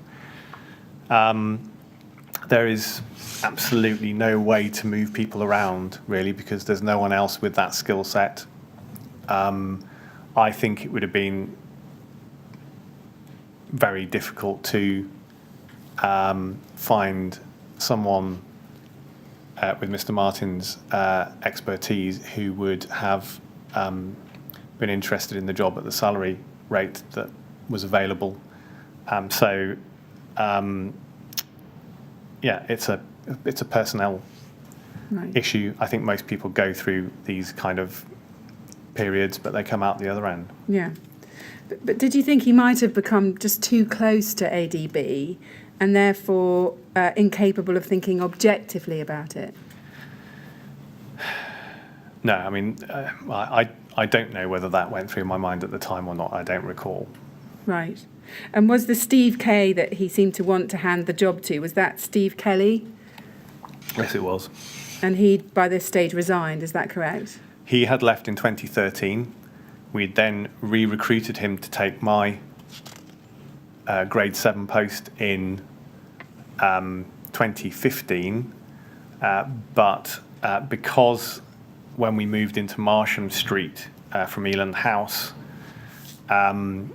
we had become subject to counter-terrorism security checks, which added somewhere between 12 and 20 weeks onto the process of recruiting someone. He had dropped out, I seem to recall, in January or February 2015, a short period before he was due to take up post. So, we nearly recruited him, but that was frustrated by the kind of timescales to actually onboard him. Right. What did you actually do to address the feedback that you were clearly getting from Mr. Martin in this email? I'm sure we had subsequent discussions, as I said. I think we had subsequent discussion, and he agreed that he could reinvigorate and kind of recommit to doing the work. Right. Do you actually recall having those discussions with him? I don't have a clear recollection. Yeah. Did you ever discuss with him the option that he posits here of actually carving out some specific time in his diary to get on with this work? He said, I suspect I need to lock myself away for a week and just get on with it. Did you ever actually discuss the option of allowing him some time in the diary to do that? Well, I didn't control Mr. Martin's diary. I took on, I know that one thing I did do in this period was take on the redrafting of approved document E. I was working through the main body text of that document. That was a responsibility that Mr. Martin had, and I did that to try and create some more space for him to do the work.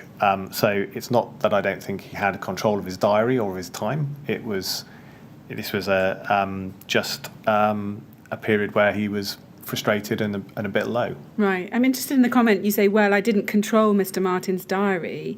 You were his line manager. Did you not have the ability to influence his diary in terms of making sure time was being carved out for this job, which was now becoming long overdue? The whole way that the division worked, that was just not normal. I would simply.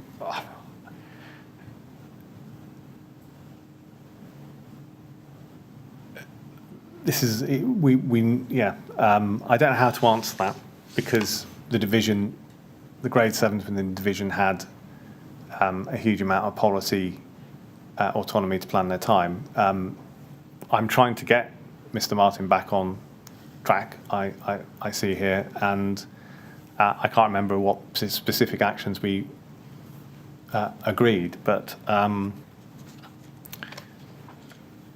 don't think it was what I'm saying is I don't think it was lack of time. I think it was just a slump.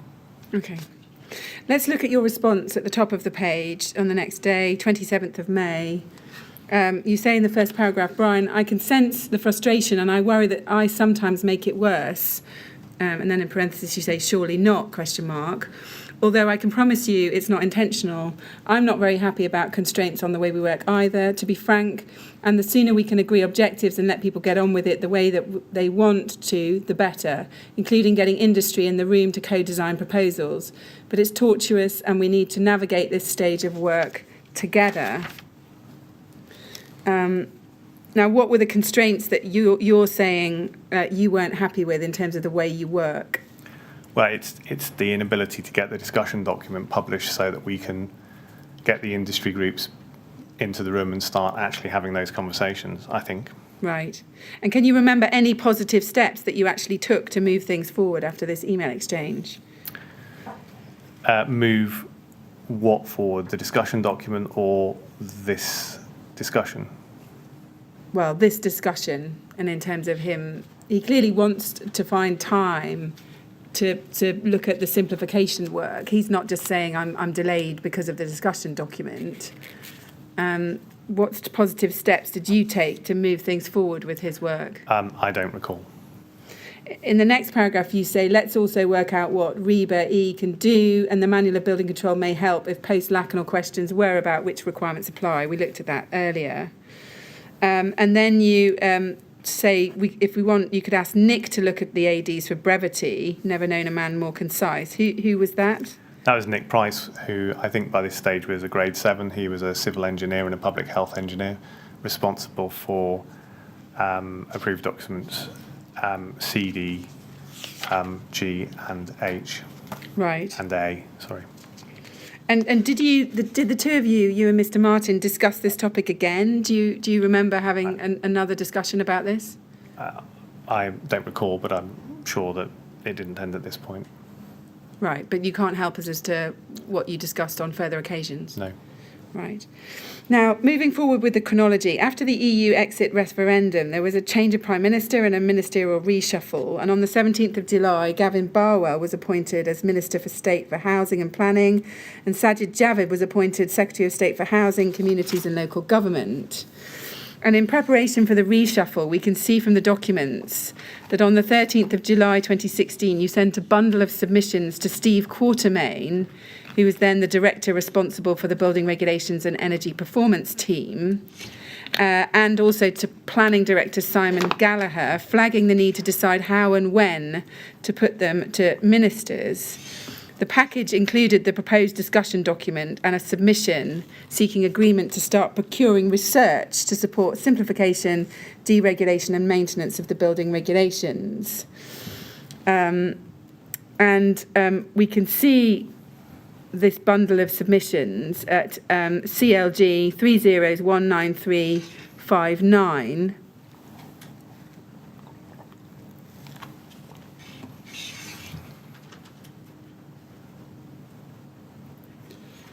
There's your email at the bottom of the page to Simon Gallagher and Steve Quartermain and others. Simon, Steve, please see attached a package of submissions that we've been working on, which we need to put up to ministers at some stage. We will need to discuss how and when. And then the package includes, and you can see at bullet point 2, it includes the draft building regulation review discussion document. Do you see that? I do. And then we can see, just going up, Simon Gallagher replies to you on the 14th of July 2016, and he says, Richard, I intend to leave these to Steve to look at next week. We certainly shouldn't be rushing to put things to new ministers. Do you remember that? I can see it in front of me, but You can't remember that? Were you concerned? I'm not sure whether I remember it or not. Okay. In front of me, I'm just not Yeah. absolutely clear about my level of recollection. Okay. Do you remember being concerned that you were being told not to rush things with the new ministers at this point? I imagine that I was furious at the time. But the department was in post-referendum shock. There was a lot of readjustment going on to the new government. It was really difficult to cut through that at that point in time. I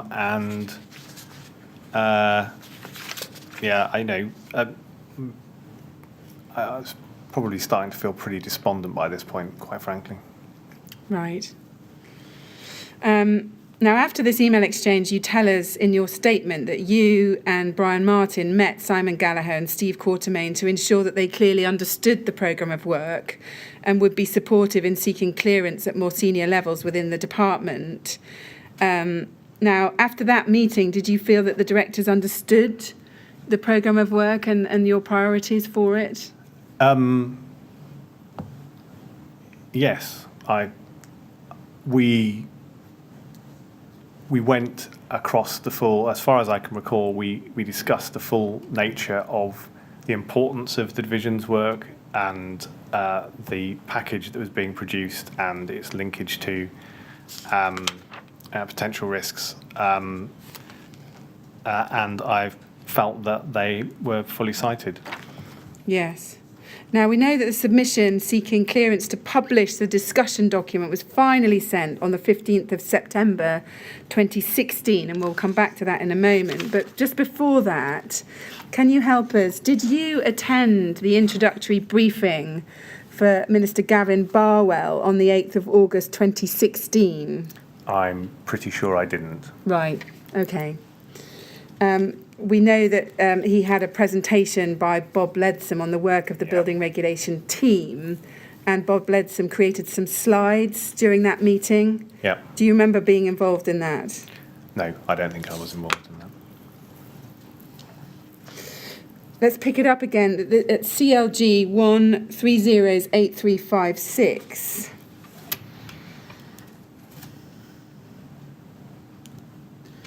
This is an email from you to all MHCLG special advisors. This is the 27th of July 2016, copying Bob Leadsom and others in.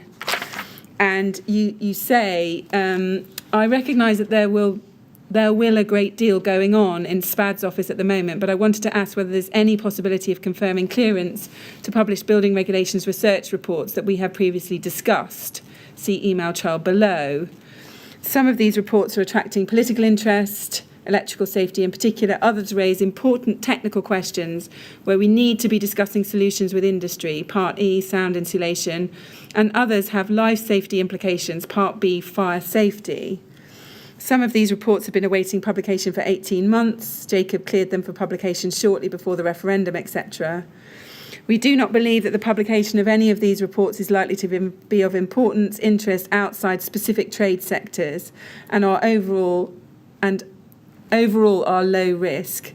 They are very important to our work, however, ! Is there any way we can agree an August publication date, preferably in one group? Happy to come and speak, discuss with NewsPads if that would be of benefit. Now, just help us there. You flagged that some of these reports, these research reports, have life safety implications, including Part B, fire safety. What were you thinking of particularly when you were highlighting that? I'm trying to put pressure on the SPADs to actually release the reports by flagging life safety. I couldn't tell you specifically, but I didn't have a close relationship or much contact with special advisors. I think these would be new special advisors anyway. So you trade carefully, but I'm trying to apply pressure as far as I can to get this thing moving. Do you know whether any of these life safety issues included addressing the use of combustible cladding on high-rise buildings? As I said, I think it's a generic reference to highlight the importance of Part B. Can you just help me, as a matter of curiosity as much as anything, why do SPADs have any role in approving the publication of material? It was it was to identify any political sensitivities in research. Sorry, that was research you were referring to. Well, in the documents you wanted to publish. Yeah, so these are all research reports, I think. It's to identify anything that's politically misaligned in the reports before they're released. So that they are, in effect, reviewing them on behalf of the minister, is that right? That's correct. So I must caution myself, actually. That's what I believe the reason for it was. I've never had a discussion about why it was, but it was definitely about ministers' offices being in control of information that had been commissioned and released on behalf of the department. Okay. I asked the question because we know that you spent a long time trying to get approval from one or other minister's SPADs. Is it possible, is there a mechanism for someone in your position to get onto the minister and saying, can you get your SPADs to do something? Now, as I said, you would go through the senior civil service. Well, maybe, but is that the way? You'd go to Mr. Leadsom and then he'd go to... Well, Steve Quartermain's been trying to shift this. Simon Gallagher has been trying to shift this at director level. I have no idea what was happening above that level. I suggested to both, to Bob, Steve and Simon, that we should try and have a conversation about delegating clearance of these reports to a director general or a director somewhere in the department. So not just these reports, but in general, was not going to find favour. So yeah. I just wondered whether someone couldn't actually get onto the minister directly and point out that his people were holding everything up. Well, that's why you go up the senior service ladder. It gets escalated. We say to Bob says to Steve or Simon, they say to their Director General, and the Director General or the Perm Sec goes and have a word. Really, it's the Permanent Secretary's job to have those discussions ultimately. And did it happen?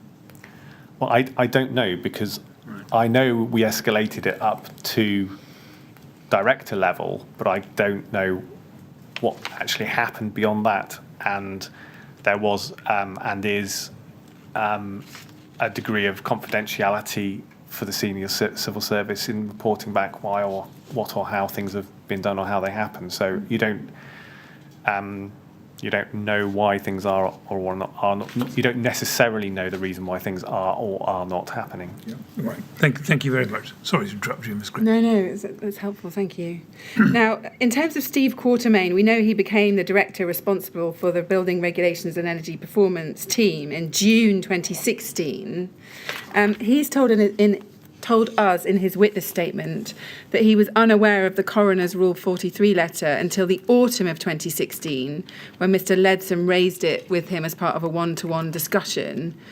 Whose responsibility was it to brief somebody like Mr. Quartermain on, for example, the Lakanal House recommendations? There's no protocol, as far as I'm aware, within the department for how coroners' recommendations were handled or dealt with. It's dealt with on a case-by-case basis. What that means is that they are not necessarily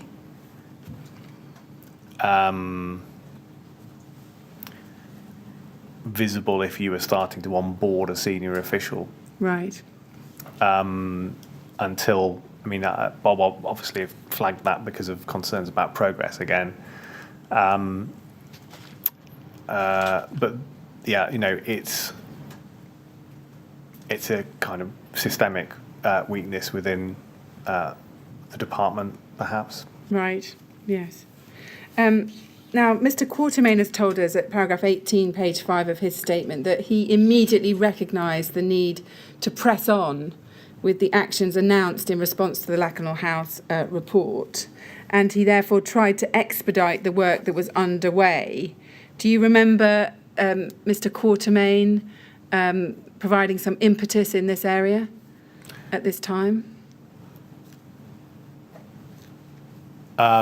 Sorry, could you repeat what he said? Yes. So let's look at his statement. CLG 30300866, and it's page 5. Paragraph 18. He says in the first line, I immediately recognised the need to press on with the actions announced in response to the Lakanal House coroner's report. A programme of work was underway in line with the Secretary of State's response, and this had been approved by ministers. I therefore tried to expedite the work that was underway. I did this by requiring Bob to progress the submissions to ministers as soon as possible. And then he goes on and says submissions were sent in September to Gavin Barwell. Do you see that? I do. Now, do you agree that it was him requiring the progress to be made with these submissions to ministers at this time?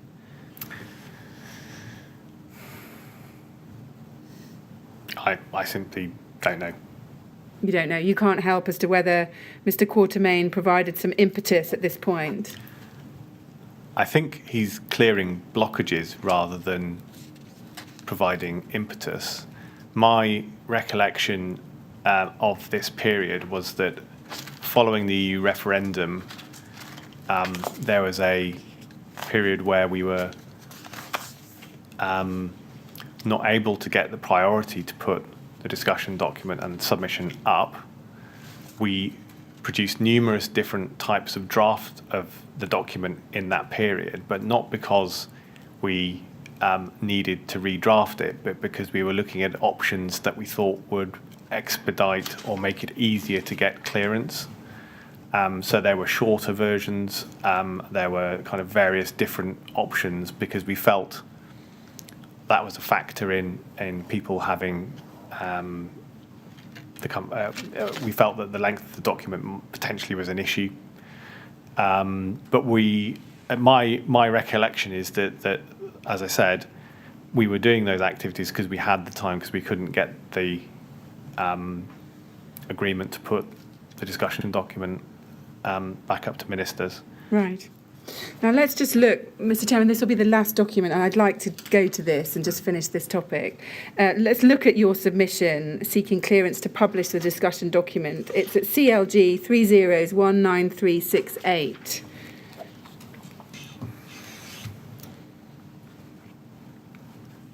So we can see it's from you to Gavin Barwell and Sajid Javed, cleared by Bob Leadsom, policy area simplification of building regulations and building control system, issue clearance to publish discussion document. And we can see under purpose, paragraph 1, this submission seeks agreement to progress publication of a discussion document setting out the potential scope of future work to simplify building regulations and strengthen the building control system. And we can see the recommendation at paragraph 3, if we go down the page, is that you agree officials should continue to develop the building regulations discussion document Annex A with a view to publication in the autumn. And then, so we can see now, this is an extension we had originally from the end of 2015, then it was going to be in early 2016, now it's going to be in the autumn of 2016, yes? Yes. Now, again, the submission does not mention the Lacanau House inquest or the commitment made by Eric Pickles. Is the reason for that effectively the same you gave in relation to the earlier submission we looked at? This is effectively the second time this submission has been submitted to ministers. So, yes. And we see at paragraph 7 on page 2 that the submission focuses on deregulation and simplification. Here it says, why reform? It says the building regulations are broadly supported by industry. They have provided a proportionate system of regulation, which is, as well as delivering safe buildings, has supported the drive to reduce energy bills and carbon. However, there's room for improvement. Significant deregulation was achieved in the last Parliament, but there's scope to do more, particularly to simplify the statutory guidance which supports regulations. And then in the second bullet, building control can be provided by either local authorities or private sector approved inspectors. Competition has driven efficiency, but there are concerns about whether there's sufficient compliance checking of building work and the capacity of local authority building control bodies in particular. And then at paragraph 8, a programme of further review and simplification will support other work to reform the planning system to enable delivery of more housing, reduce cost to industry in line with recent discussions at the Social Reform Committee. Now, can you explain why the submission doesn't explicitly refer to fire safety or life safety as one of the reasons which required reform of the building regulations at this time?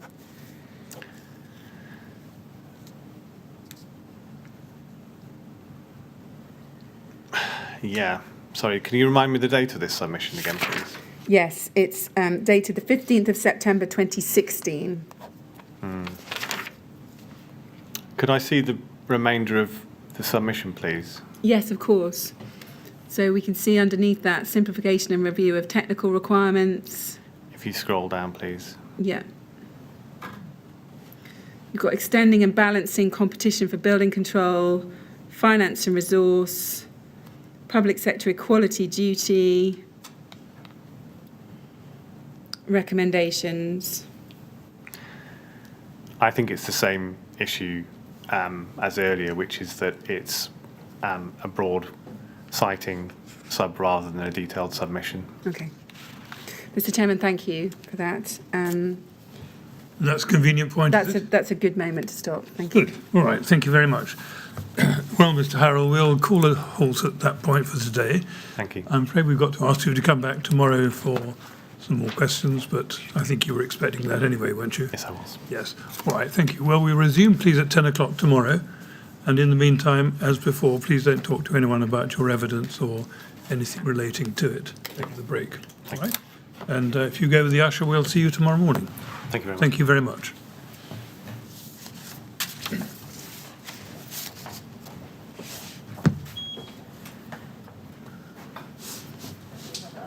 Thank you very much. 10 o'clock tomorrow then, please.